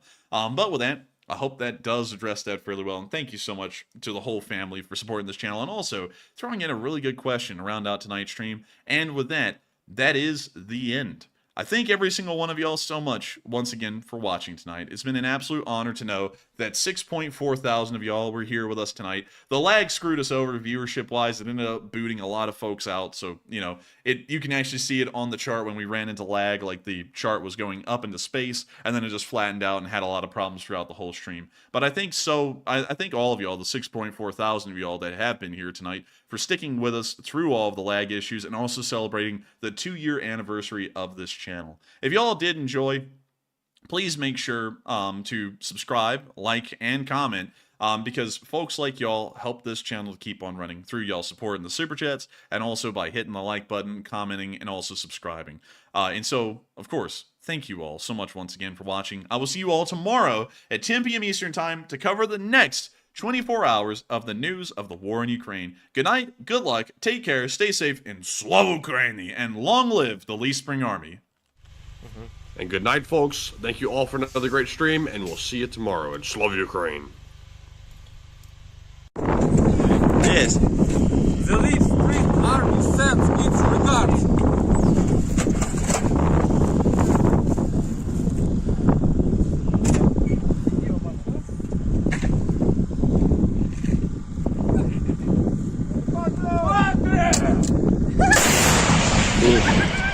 Русский военный корабль. Предлагаю сложить оружие и сдаться. Русский военный корабль, иди нахуй.